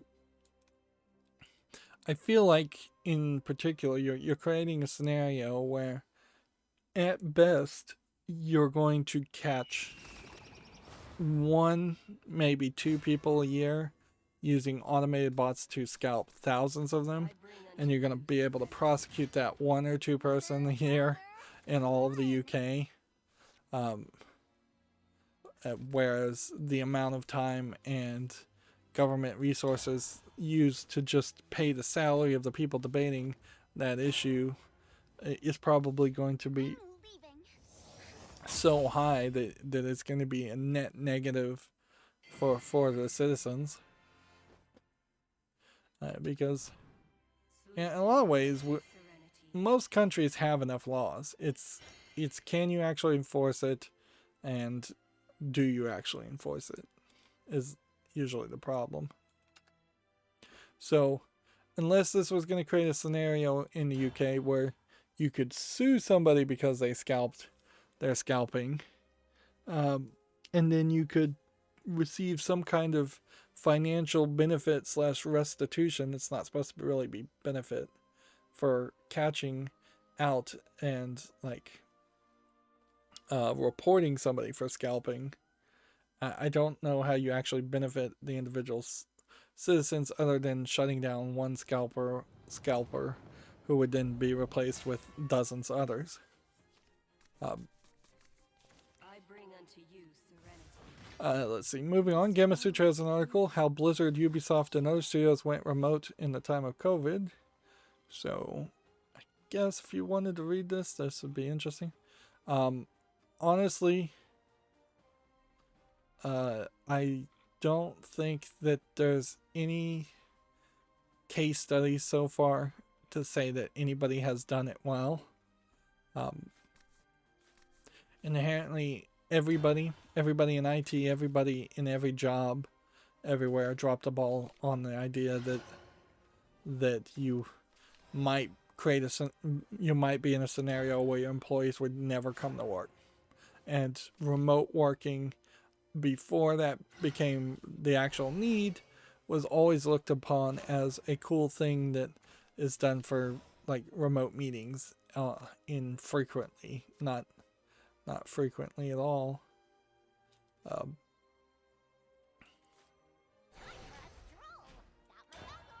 So and frankly, more meetings using remote working is not useful. I think inherently also, the second the internet became viable in any way where you could send emails, the second emails worked, even before the internet and the World Wide Web worked, well, I guess the World Wide Web would be the right term there, because the internet includes emails and other services besides the World Wide Web.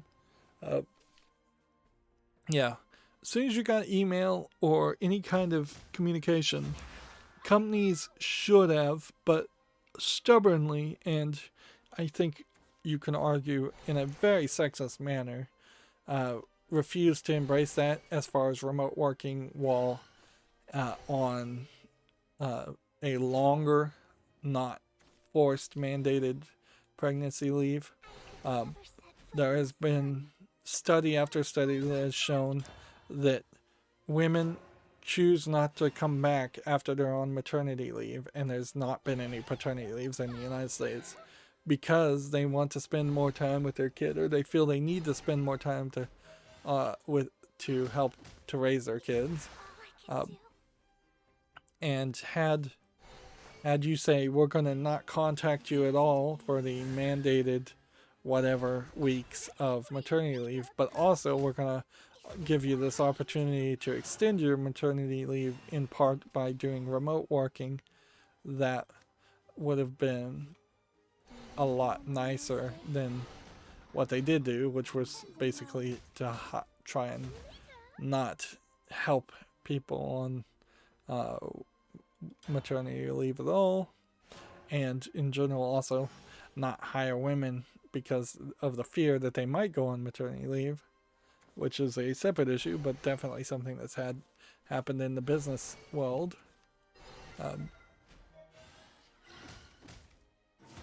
And certainly there's not been any embracing of remote working for anybody who's disabled or would prefer to live in a cheaper location. It's all been about forcing people to move to the most expensive locations possible to keep and have a job that pays well. Like, as a person who has in the past worked in IT, there's definitely jobs I could have done, or parts of jobs I could have done at least remotely, and that was never even considered an option. Moving on, TechRaptor has an article. Nintendo eShop has closed a 100% off discount loophole. What was this loophole? The days of developers selling a game for 100% off to climb to the sales rankings are apparently over. Let's see.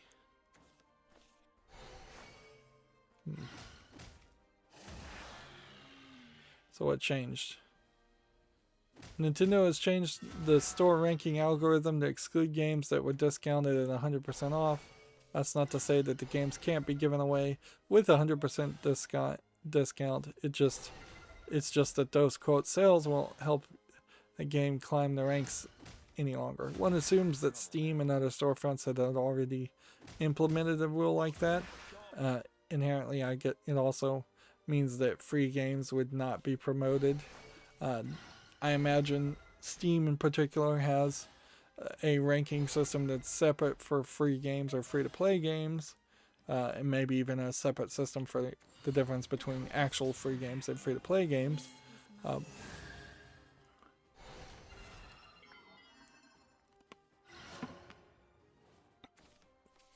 But yeah,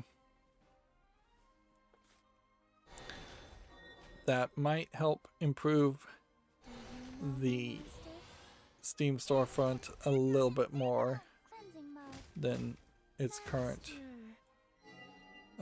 system.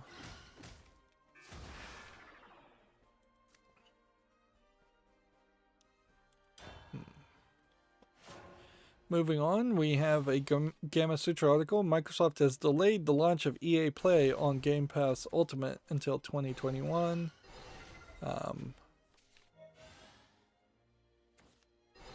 They're asking for a little more patience. Okay. I don't know if this is a real negotiation issue or if this is some kind of just integration issue. I imagine people are just behind in general, and that's probably it. we may finally have broken that barrier as far as adult games on Steam. Also, I need to go ahead and zoom this back up to 100%.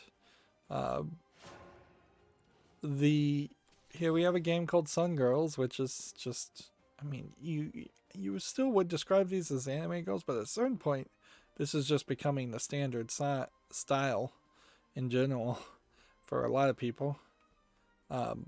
It's just a puzzle game for 66 cents, which is interesting. I didn't think you could go below 69, and it's English and Russian, and it has 100 achievements that are letters and possibly numbers. So you know this is a low effort achievement game, which I haven't even been using that phrase in a long time. Back to the fight. But yeah, even though that's not a game that actually has adult content in it, it definitely feels like a game that has adult content in it, or would have adult content in it. And I feel like a game like that probably would have had a delayed release to a Friday. And it's seemingly not the case. Although I could be blowing things out of the water, because this may very well be a case that they are just not working on that same cycle for the end of the year because of Christmas and New Year's and all of that. Hanukkah, Kwanzaa, things, just the holidays. Let's go back to Swordcraft. G4 TV has not announced anything new, but they have kind of subtly changed their top banner and their logo.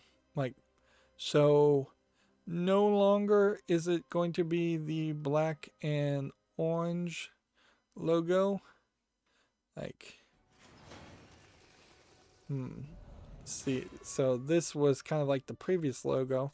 Seems like it's still the same font, which this whole font is like an arrow and a circle and then an L and an I.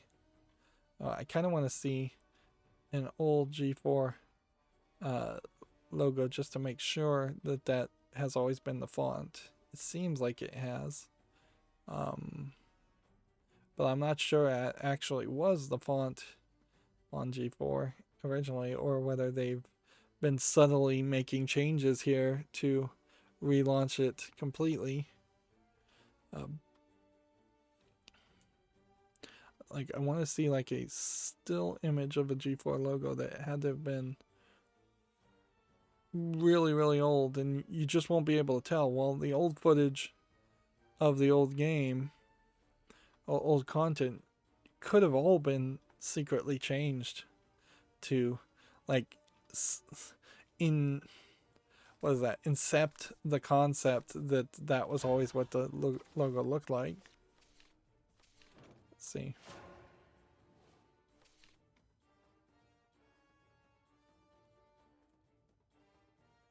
So if we look here at the, see if we can get the video to play that was on July 24th. That's pretty much the oldest tweet that they even have, which I feel like they probably did have older tweets and they deleted those. What would be funny is if it turned out there was some like controversy that they went through on Twitter and people like totally kind of forgot about it. No, like, most of this content could have easily been edited or is like new content.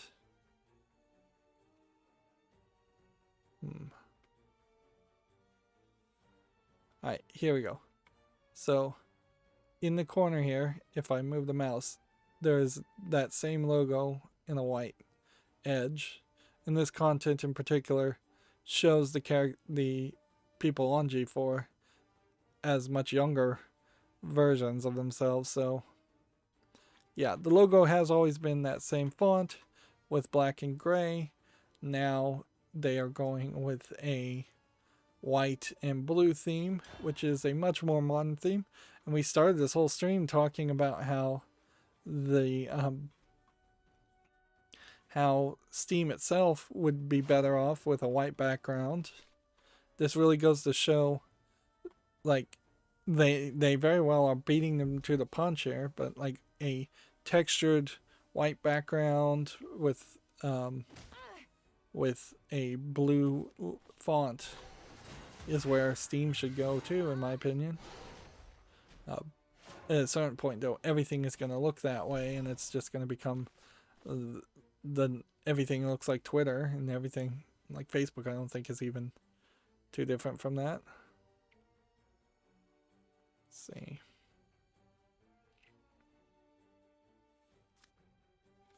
Let's go ahead and play this. Moving on, Google Stadia iOS release arrives via Safari browser, which, okay. For that does go to show how the update process with Apple seemingly getting more complicated and more difficult than it should be. Also, I haven't been looking at the chat, but nobody has chatted, which I'm not surprised, as it is basically the middle of the night now. Let's see. Next, we have a game on Steam here called Hanoi Puzzle Solid Match, which this doesn't fully seem like just a Tower of Hanoi puzzle. This feels like something a little bit smarter than that. I feel like there was a Rubik's Cube game in the 90s that I played that had a game sort of like that. Yeah, there was this like CD-ROM Rubik's Cube game that I played quite a bit of, where while it did have the default solve different kinds of Rubik's Cube, whether it was a 2x2 simple Rubik's Cube all the way to a 3x3, all the way up to something maybe even as high as like a 16x16. Probably didn't get that high, maybe a 9x9. But it also included several other new concepts and puzzles and games, which was interesting, certainly, because I imagine they spent a lot of effort to either find, make, or buy those new games, and you would hope that they would have caught on, but they definitely didn't catch on, and also they were fairly complicated puzzles that I imagine a lot of people didn't ever understand.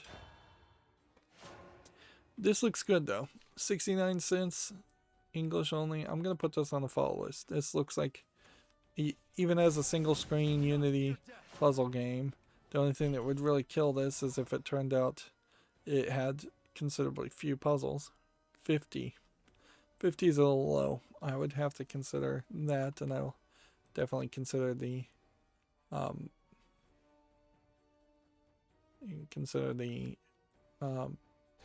reviews. At your service. Is that a human? It all ends here. I'm done sticking my head in That clouds. and that.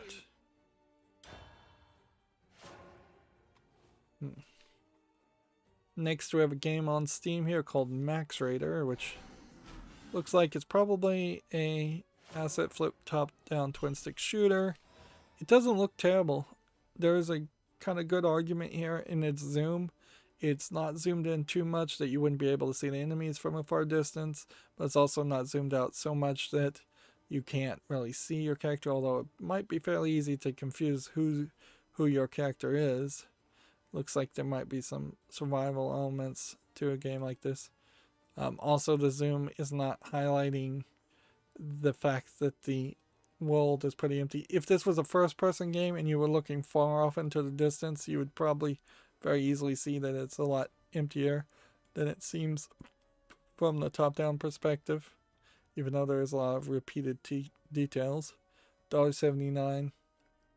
Unfortunately, English, allegedly full audio. Unfortunately, it really just looks like it's kind of not the kind of game I would want to play. So, yeah, I don't know if there's anything else I'm capable of doing that with that. Let's go ahead and hit that No one gets past and me. hit that.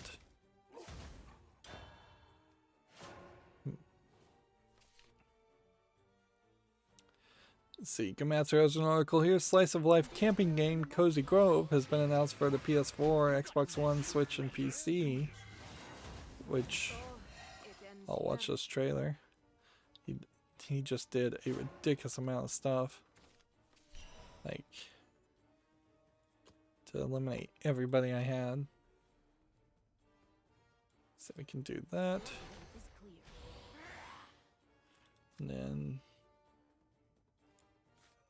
we can do that. A memento waits.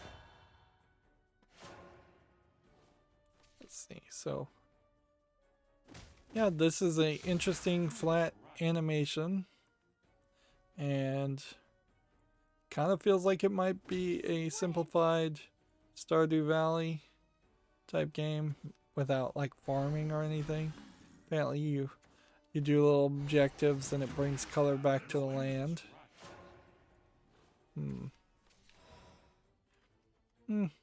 Looks interesting enough depending on the price. I could certainly see it falling because of a lack of quality and price now. Is that a human?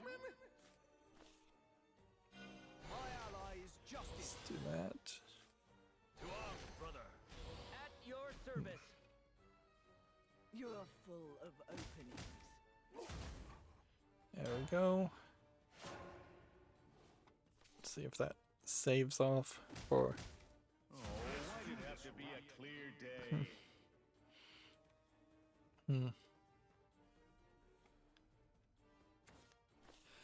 Check Raptor has the same article. Yeah, Fortnite the Spy within limited time is basically just Among Us. So Open Critic said that, I believe, also. Here we have a Tech Raptor article. Among Us Switch headlines the Nintendo Indie World Showcase, which I don't know what else was even announced here. So lots of new games, apparently. Congregation and die in isolation.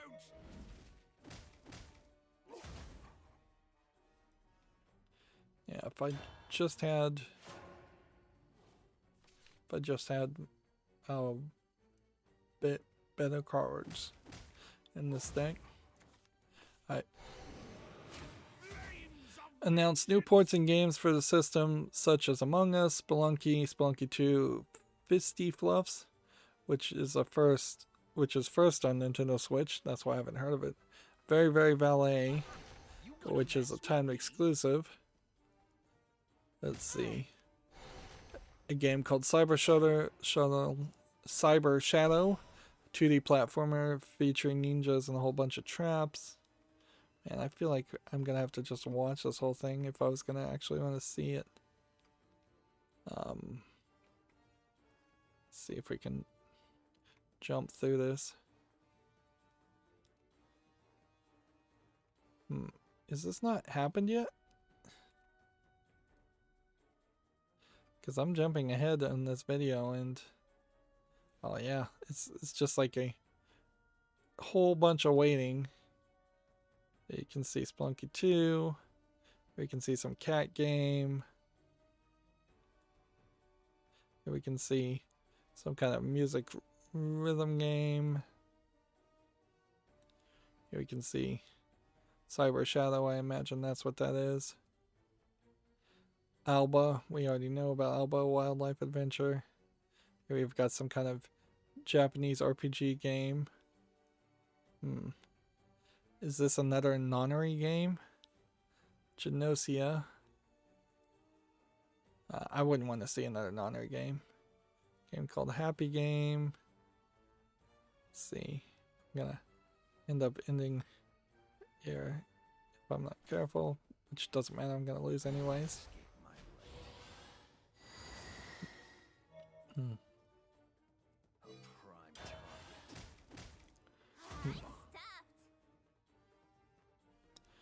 I looked at most of those trailers and they seem to all be very slow.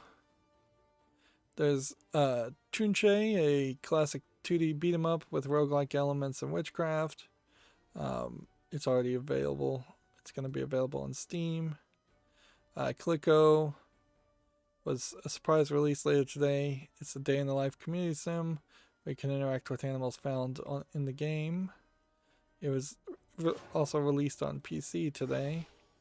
Then Alba, a wildlife adventure we already know about. Happy Game is an unnerving title where players have to solve puzzles, enduring unsettling songs, and surviving suspicious and creepy happy faces. It's coming out in spring of 2021. Genosia is a sci-fi adventure game where a spaceship is overtaken by aliens who can take the form of humans. Players will have to unravel the mysteries through social deduction titles. When the game launches on Switch earlier in 2021. Genosia sounds like Among Us, but it looks like visual novel. Grindstone is a puzzle battler with 200 levels to go through. Timed console exclusive. Super Meat Boy Forever is the sequel to Super Meat Boy. And, so that's coming out. So honestly, I feel like you could assume that the reason why this Indie World Showcase happened now instead of later is because they literally just signed the contract on getting Among Us, and they wanted to see who would be willing to be in that same listing. Otherwise, I imagine you would have had this announcement in January or February. So here's the game Tunche, and it is starring in part Hat Girl from Hat Girl, which is weird. I think I've had seen this already been announced. You've got some other characters that I don't recognize, and they feel more like of African ancestry. So I really don't know what's going on here. It's like it's almost as if Hat Girl is going to end up on this African style planet, and is this from the same developer as A Hat in Time? Let's see. I'm going to put this on the follow list, and then I'm going to see if this developer is the same one.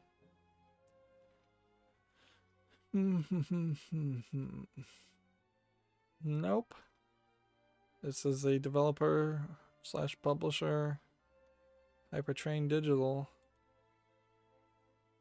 But I wanted to see Leap Game Studios, and this is the problem that Steam started letting you do this, where you click on one link and it takes you somewhere else, which at its core, the internet has never liked that you have the ability to make a link take you somewhere else than is expected. And I feel like there should have been some protection against that, but there isn't. If I was going to remake the internet, I would say there should be a right-click option to report link as deceptive, and then perhaps servers could take that message back, or the DNS servers in general might start blocking people. Like there is a weird lack of upstream reporting as far as at least consumer networking. There's no way to say, hey, this person is trying to hack my router, and send that message to an ISP, and then ask the ISP to block them from getting anywhere close to you. There's no way for an ISP to receive a message like that automatically from like security alerts from a home router, and then say, hey, we're getting hundreds of reports from our customers saying that they're trying to be hacked from this internet address. Let's just block this internet address, or captive portal it and redirect it to some other place, first and foremost. Like, if we had better mitigations to upstream report bad actors, it would be nice for the internet. It'd be nice for the the World Wide Web. It'd be nice for everything. Circles and circles. At a certain level, even outside of the internet and technology, even reporting somebody to the police is often pretty awful an experience. It just gets filed away and never acted on half the time for a lot of instances, and even if it is acted on, it's not that bad actor might be able to just skip jurisdiction to the city over and have no scrutiny placed upon them or whatsoever. Not that I'm making an argument that somebody couldn't change their ways. I'm just saying, if someone is actively committing crimes and then they go to the next county over, the next state over, they can actively still commit those crimes. We've also been very bad as far as the scam cell phone calls and phone calls, and there being very little done to Star's power. prevent that from happening. Let's see.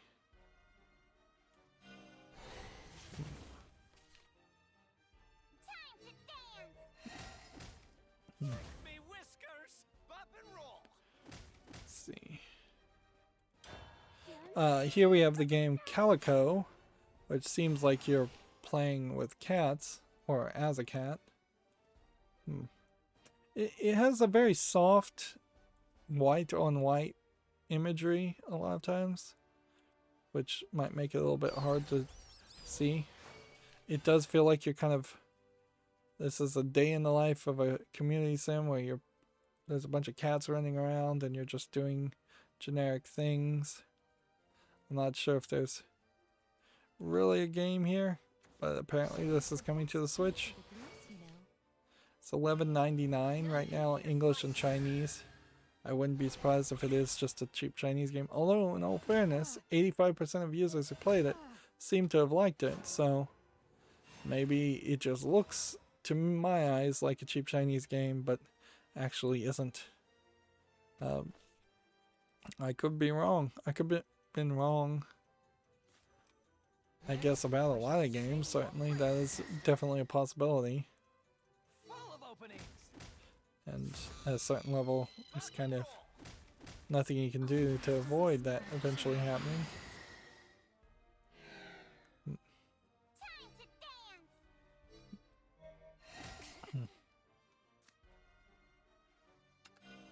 Mana, come forth. Glittered, glittered, glittered. Don't look so disappointed. Let's see. Next, we have a game on Steam called Colossus Down, which I think we'd seen this before. This looks like Adventure Time animation as an adventure action game, if any of the screenshots will load. $16.99 English and Spanish. So maybe it's just a kind of unique art style. Yeah,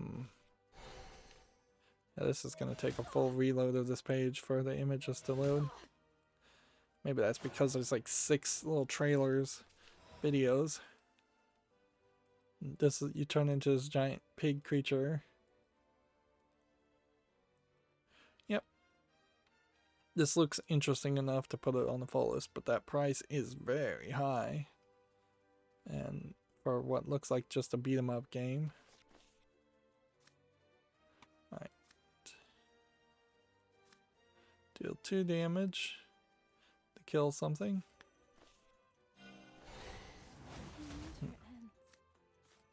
Go ahead and play this. Should have done that actually. Glittered, glittered. Time to dance.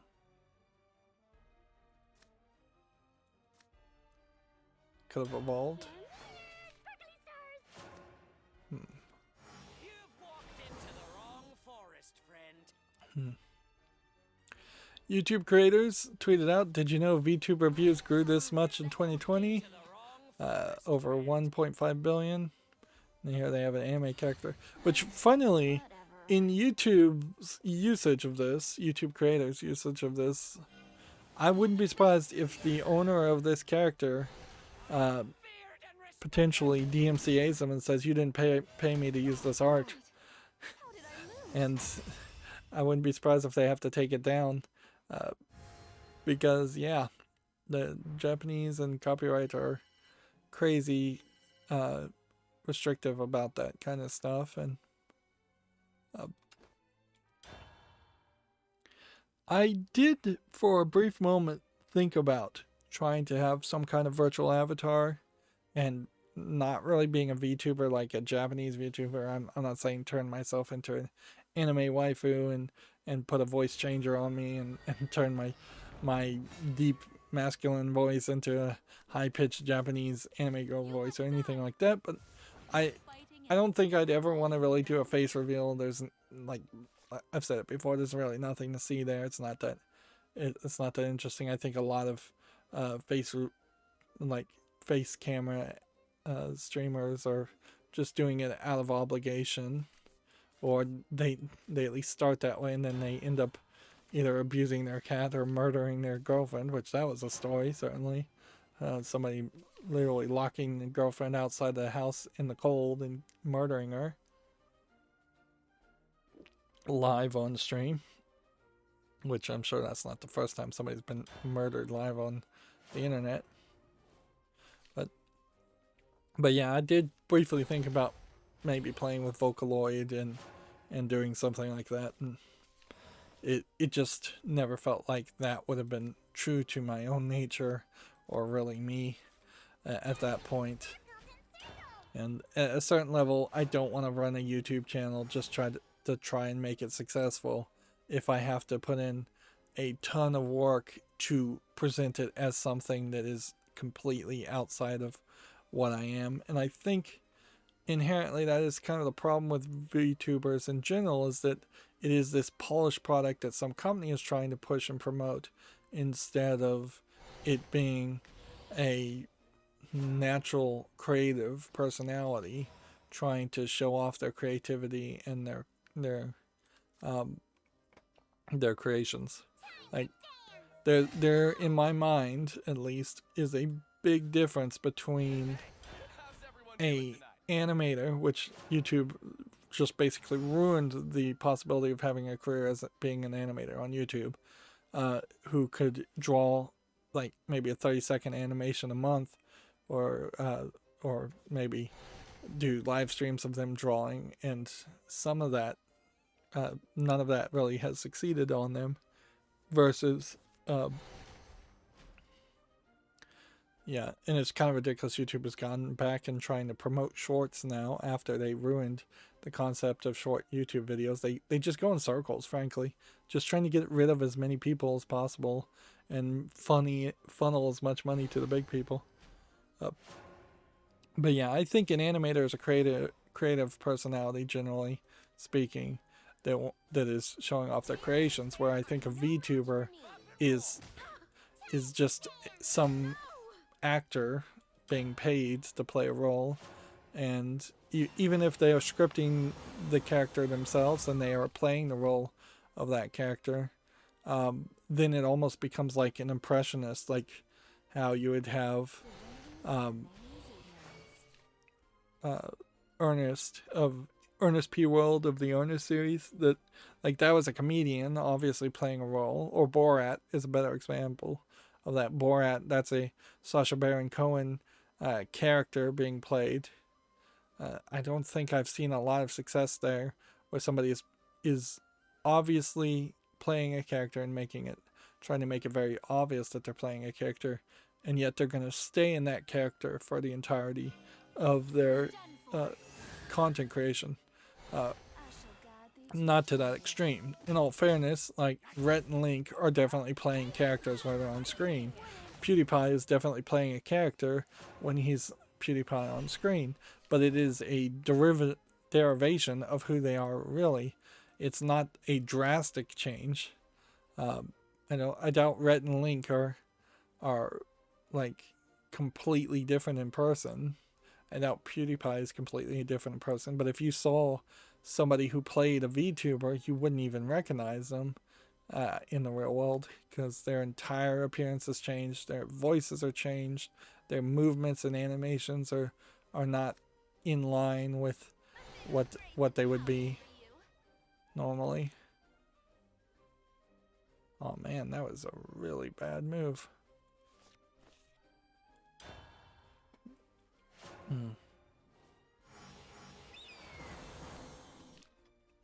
YouTube Gaming is promoting Rebirth Island, which I don't even know what Rebirth Island is. They're promoting some streamer. I haven't even heard of a game called Rebirth Island. Oh, wait, this must be Fortnite. No, this can't be Fortnite. This one's Fortnite for sure. Yeah, YouTube Gaming seems like they're actually getting more into the idea of just promoting YouTube Gaming, which I don't feel like they had specifically been doing that before. I'm seeing real tweets here. Jeez, have I just not been seeing them? Because a lot of YouTube gamings have been more like this, where you have somebody giving gift guide recommendations. In all fairness, wasn't Dream the person here on December 12th? Wasn't this the one that was a speedrunner who was accused of cheating on his Minecraft speedruns? I think he was. That was one of the latest controversies, and yeah, man, I just must be ignoring YouTube Gaming, because they have been doing a decent job in recent time of game footage, which maybe that means these videos are not getting many comments or retweets, which in all fairness, here you have one from December 10th that's got 8 comments and 14 retweets. Yeah, which I think that is the bigger message to take over anything, is that YouTube Gaming's Twitter presence is poor, and getting promoted by YouTube Gaming might help you in some views, but it's not going to turn you into the next PewDiePie, obviously. Moving on, we have a game on Steam here called Boatman, which seems like it's a low polygon rafting game. In a funny way, there aren't a lot of rafting games. Perhaps that's because rafting is relatively boring and it just becomes an infinite runner game. I don't know why it goes blurry and then puts on nice graphics. That's a bad presentation. It's just $3.59 English only. If you really like the concept of rafting, which I feel like this is even slower than you would actually be moving in a roaring like whitewater rafting game. And clearly this is just a low effort game. Yeah, I don't think I can justify playing that. I'm still just drastically trying to hope for a free victory. That's all I'm really doing. Next, we have a game called Relax Memory Game, which is oddly animated for a game that is just memory, but I guess I have to applaud them for using their own animation and not just asset flipping for a memory game. Looks like it's just some scenes. $2.39 English only.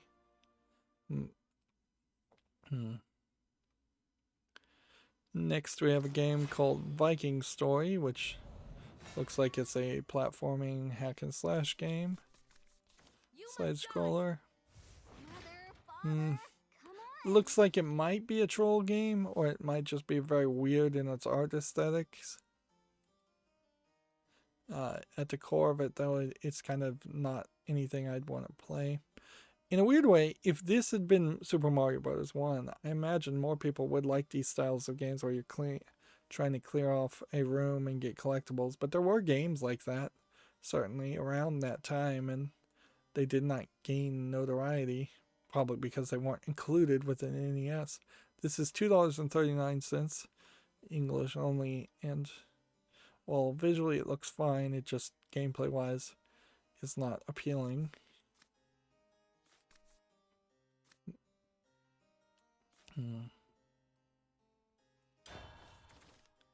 Let's see.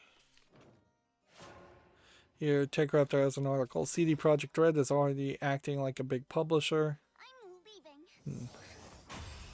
Didn't take long either. Like, this is an opinion piece, but I can't disagree with the opinion. CD Projekt Red pretty much did immediately show their true colors The pleasure was with all mine. the release of Cyberpunk, and they had already shown their true colors pretty much after even Witcher 3, even before Witcher 3. I'm sure there was evidence. Right. So now I would just need to win 3 ranked matches. Yeah, the odds of me doing that seem fairly low. But I did get 2 out of the 3 ones.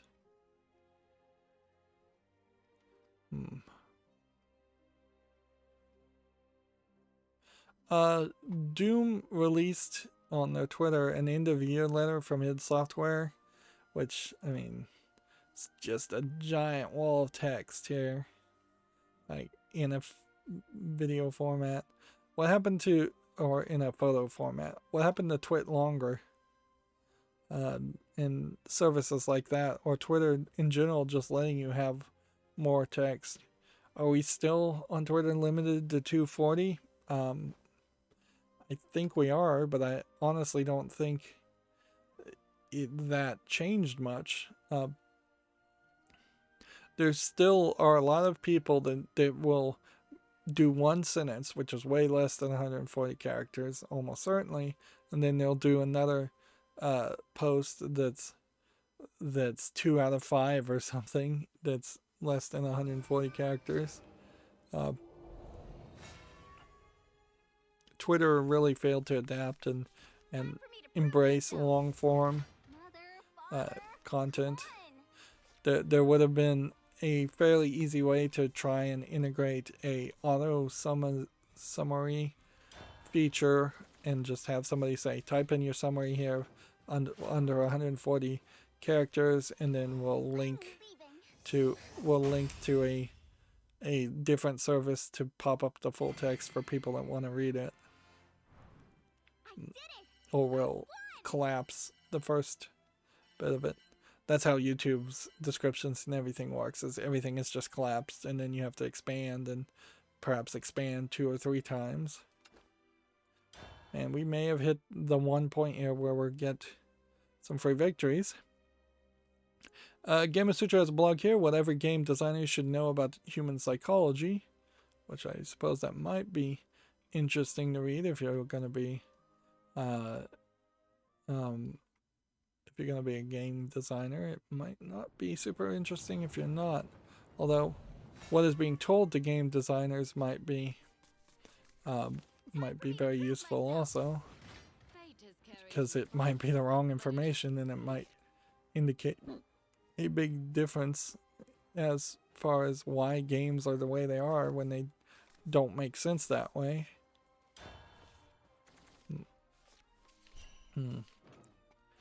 12 hours ago, Plague Inc. / Rebel Inc. Endemic Creations tweeted, James, the creator of Plague Inc., is about to give a talk on making the Plague Inc. and looking at how COVID-19 impacted the game. Come and listen. And then this is like a Zoom call that was passwords.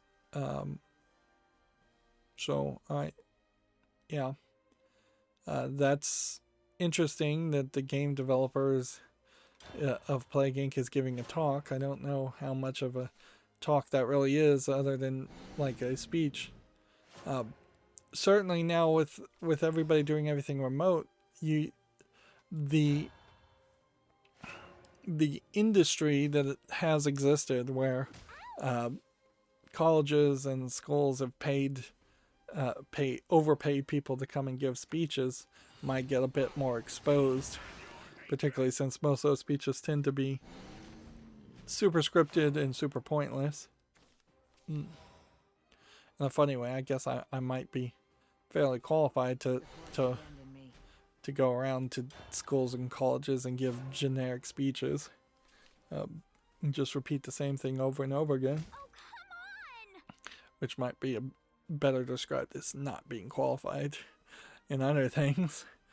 Those who can't teach, you know. those who can do. Here we have a game on Steam, Soccer Manager 2021. We might be close to a soccer season starting, and that might explain why we're seeing a few more Soccer Manager games. This is free with in-app purchases and a third-party EULA. Yeah, I don't think I'd ever be tempted to I don't think I'd ever be tempted to play a Soccer Manager game. The 2 other cards played this turn. I think there were. Game Studio has this article. The Pocket Morty's developer Big Pixel Studios is shutting down. Now, I thought, I would assume here at least, that Big Pixel Studios was made up by Adult Swim. So, nope. Apparently 2 years after Big Pixels was acquired by Adult Swim, which bought the UK studio to expand its in-house development capabilities, now it's being shut down. Pocket Morty's was a game I played for a brief time as a Pokemon clone. It's not terrible, but it's also, I don't think, particularly a great game, and then fairly redundant, fairly pointless. I'm not sure that there was really a lot of reason for Pocket Morty's to ever really exist. Plus, the Rick and Morty fandom is inconsistent at best and flippant at worst. Yeah, I played that out of order.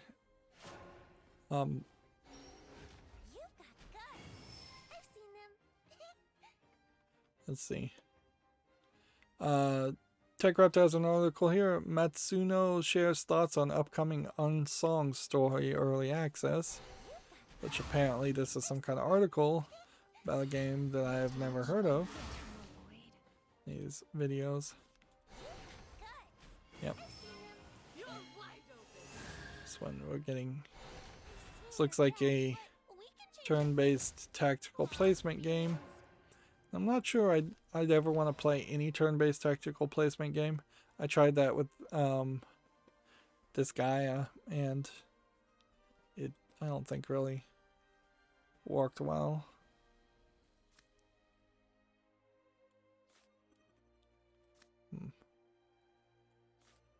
Let's do that. To the ends of the earth. The power of nature. Good luck. Yeah. This, Just don't. and then this, and then end the turn. Yeah, I'm not seeing anything particularly interesting about Unsung Story so far. What's that for? You're strong. Let's see.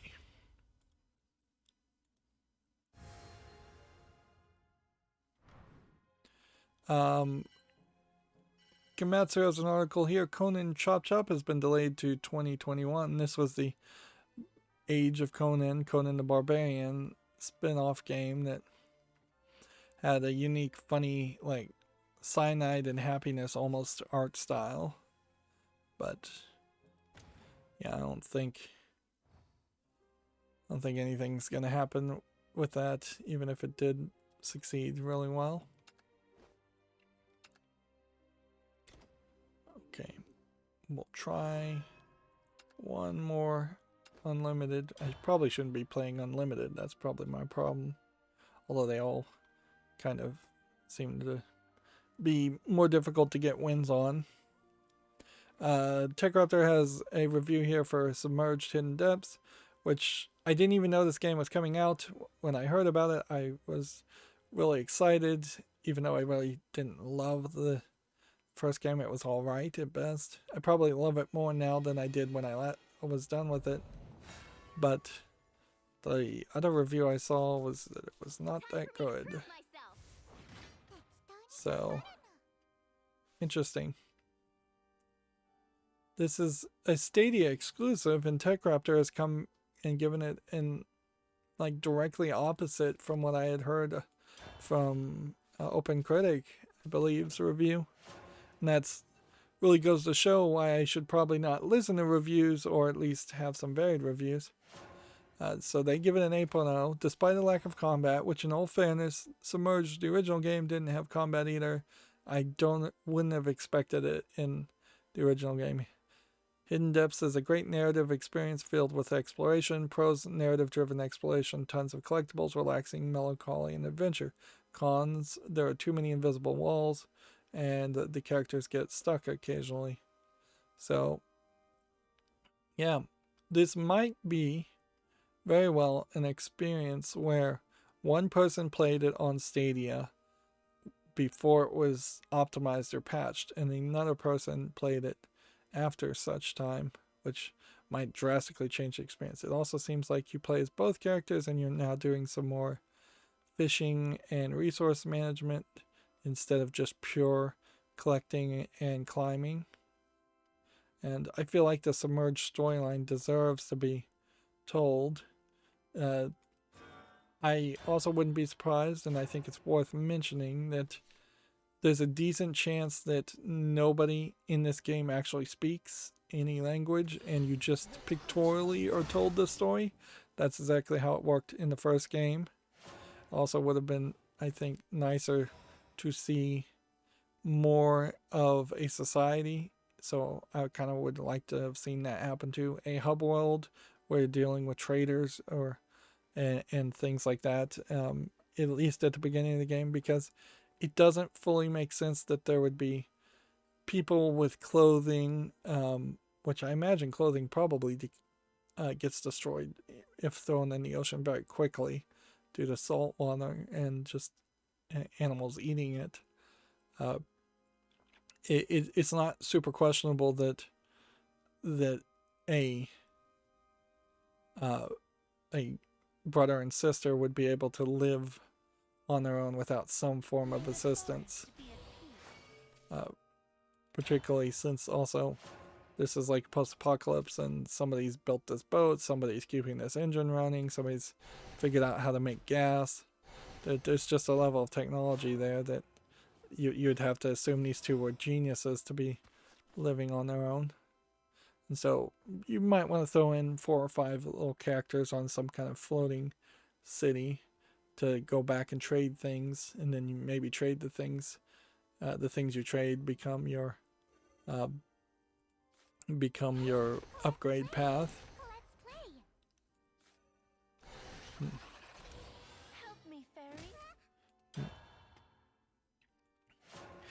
It's a shame that game is only on Stadia, though. I hope it comes out somewhere else eventually. Ideally, if it did come out to Steam a while from now, then it would probably be a fairly cheap game at that point too, which would probably help. Next, we have a review for a game called Airborne Kingdom on Steam, and I feel like I may have seen this game too. It doesn't look like much, though. See, they gave it a 9.0. Interesting. Maybe TechRaptor is just straight up going to start reviewing things a lot nicer than they have in the past. That, if that's the case, that's a dangerous thing to consider, certainly. Alright. Let's go ahead and evolve this. Although I could have played a fairy. Evolve that. Don't push yourselves too hard. So, Help me, fairies. that. I'm gonna Yeah, I could have rescue played the this, forest to be evolve that, and had that attack.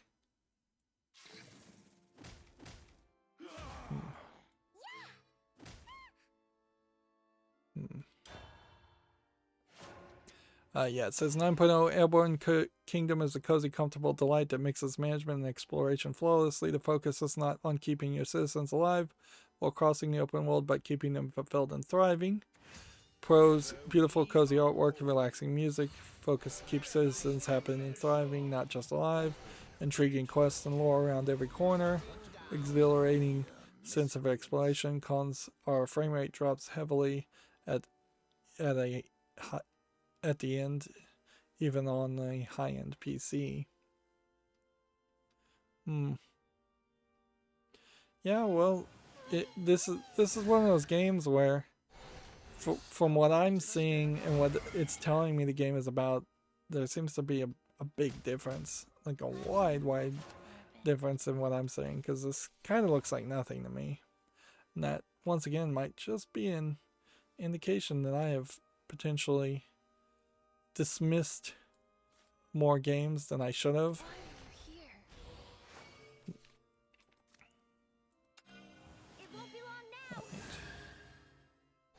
You won't get away with this. Stop. There we go. Failed to understand you. Attack here.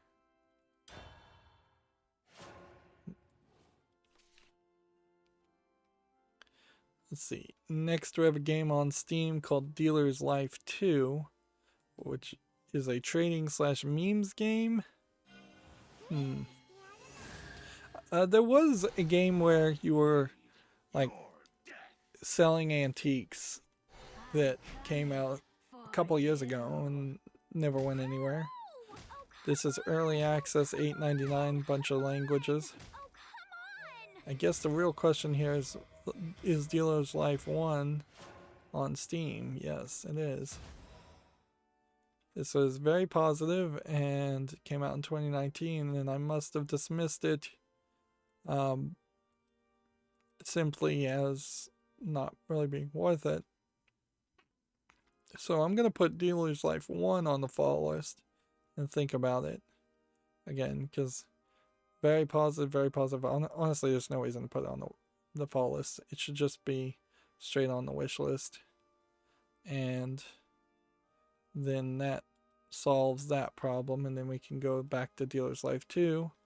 We can put that on the follow list as it's early access. It may very well have been a game that was on early access for too long. And that's it. That might have been the issue. To me, fairy friends. Alright. I'll take care of them. I must retreat. Stop.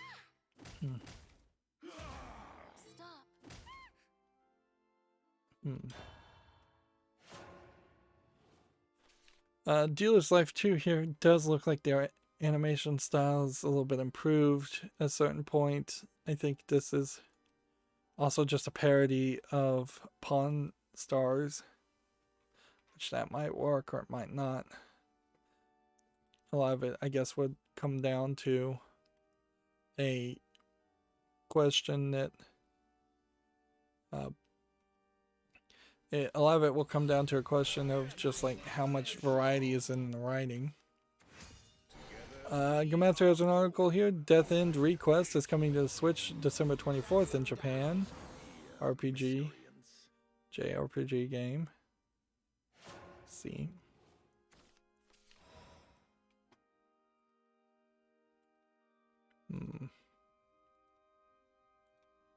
See, bunch of characters.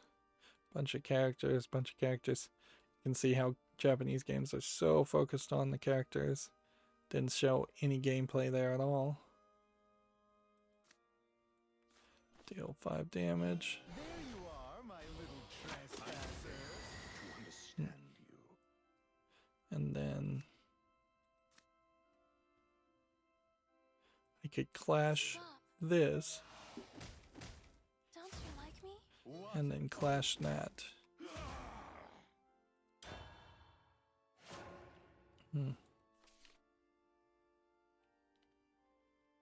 See. Next we have a game on Steam here called Archaeologist Simulator, which I think is probably a kids game collection of mini games. Yeah, it's kind of hidden object games and some other mini games, puzzle games. $1.59 English only. For a kids game, not poorly priced, not poorly animated, no in-app purchases, no online. This actually looks decent for a kids game. And so, for that matter, I'm going to put it on the follow list.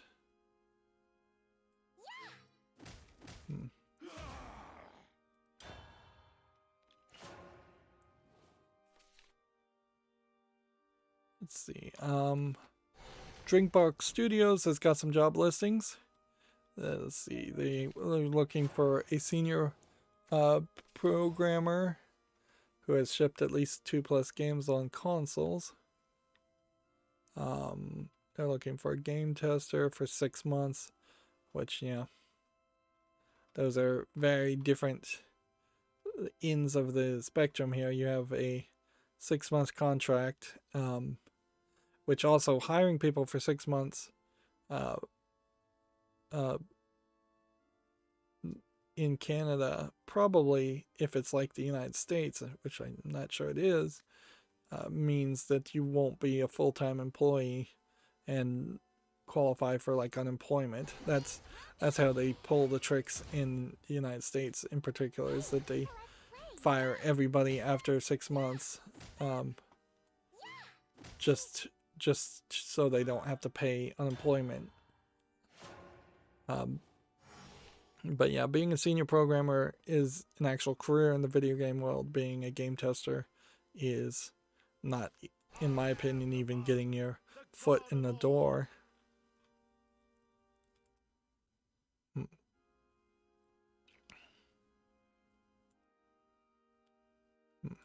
whoa! You're strong.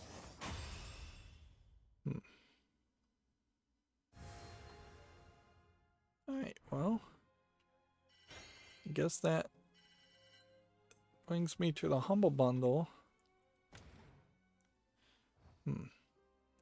And I suppose if I can just manage to maybe get 2 free wins without paying any attention, which I probably won't be able to, I could get this done in the next couple days, but I wouldn't be surprised if we come back and that special quest is still available. I kind of want to see more of these quests, even though they are fairly difficult to win 6 ranked matches. Getting card packs and improving your quality of your game, your game playability would be appreciable. Although, in a funny way, it is a catch-22. You have to be good enough to win a ranked game to get packs to get better at winning a ranked game. Steam came out with a software bundle, Video Creators VFX, but no, Humble Bundle came out with a software bundle, Video Creators FX. But I don't think we've got any game bundles, and I wouldn't be surprised if we don't see any until the new year. Let's see, the software bundle here. Pay $1 to unlock a bunch of elements and glitches and like sparks and gun smoke. A bunch of things you'd use in the software to make animation for video effects. Which, honestly, if you're making even a mid-tier or even low-effort game and you're using these kinds of animations and getting them from Steam, you're probably not going to get what you paid for in that case. And anybody who bought this stuff and didn't already have a career and the ability to use VFX software,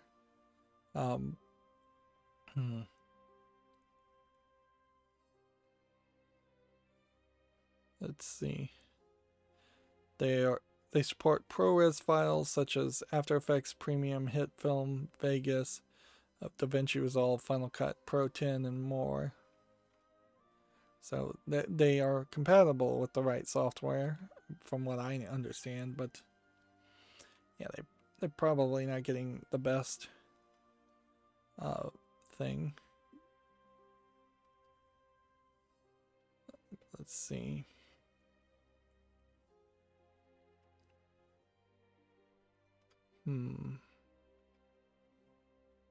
A game called When the Past Was Around is now available on Xbox. Xbox One Series. Let's see. I'm going down my Twitter feed just to look for any new news, and then we'll wrap up with any luck, we'll wrap her up right at midnight. A game called Muse Dash, MUSE, as a physical edition launching April 8th in Japan.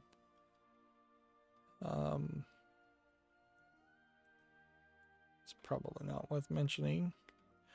I'm seeing a lot of TechRaptor articles still trying to hype Cyberpunk 2077. Oh, and that seems to be it. Like, as far as, I guess that's not really surprising though, because why would there have been a whole bunch of new bits of news in the middle of the night? Yeah. Yeah, I guess that does make sense. So yeah, we have this game, Muse Dash, physical edition. Looks very pink, to say the least. Not sure what the actual game is, though, but it's on Steam, so we could go look at it. Muse Dash is on my wish list. It's like a music rhythm infinite runner from the looks of it. Yeah. This feels like one of those games where it very well could be too difficult. So yeah, I'd have to be very careful in a game like this. This is a decent chance of a game that I would rage quit. It does look very interesting, but it also strikes me as being incredibly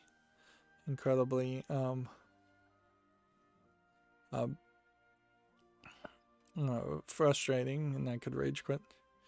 Overwhelmingly positive, but then with an asterisk, this product has experienced one or more periods of off-topic review activity based on your preferences. The reviews within these periods have been excluded from the product review score. So they think this game at some point was review bombed, and literally that's it. Like, it's just going to be review bombed. So let's see. Show the graph.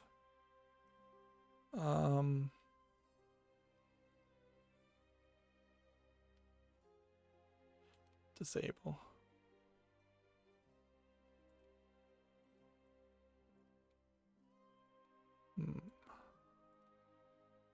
Hide graph, show graph. See, there's like 1,400 negative reviews one day, and 500, and then a whole bunch of positives. So, what was happening this day? Female streamer shows YouTube stream analytics showing Taiwan as a country. This triggered nationalist Chinese to launch into online harassment campaign against her, which include charming things like death threats in her family. A deepfake of her face on bestiality porn was posted online. Now, interesting, this is also tagged as negative.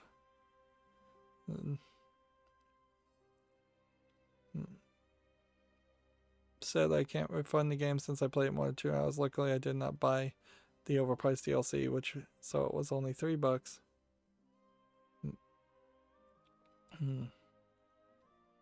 It's funny that this has moved to a negative review just to explain the review bombing. But twice now in this stream, we've had to talk about China and Chinese nationalists, specifically review bombing games, as fairly ridiculous. It's no other countries, like Russia doesn't do this, like Japan doesn't do this, America doesn't do this for the most part. Like, we don't review bomb games that insult America. I imagine there probably are some Brazilian games that could have been Brazil-based games or Cuba-based games that could have been review bombed. You don't see that happen. We don't see a whole group of probably state-sponsored review bombers for North Korea games.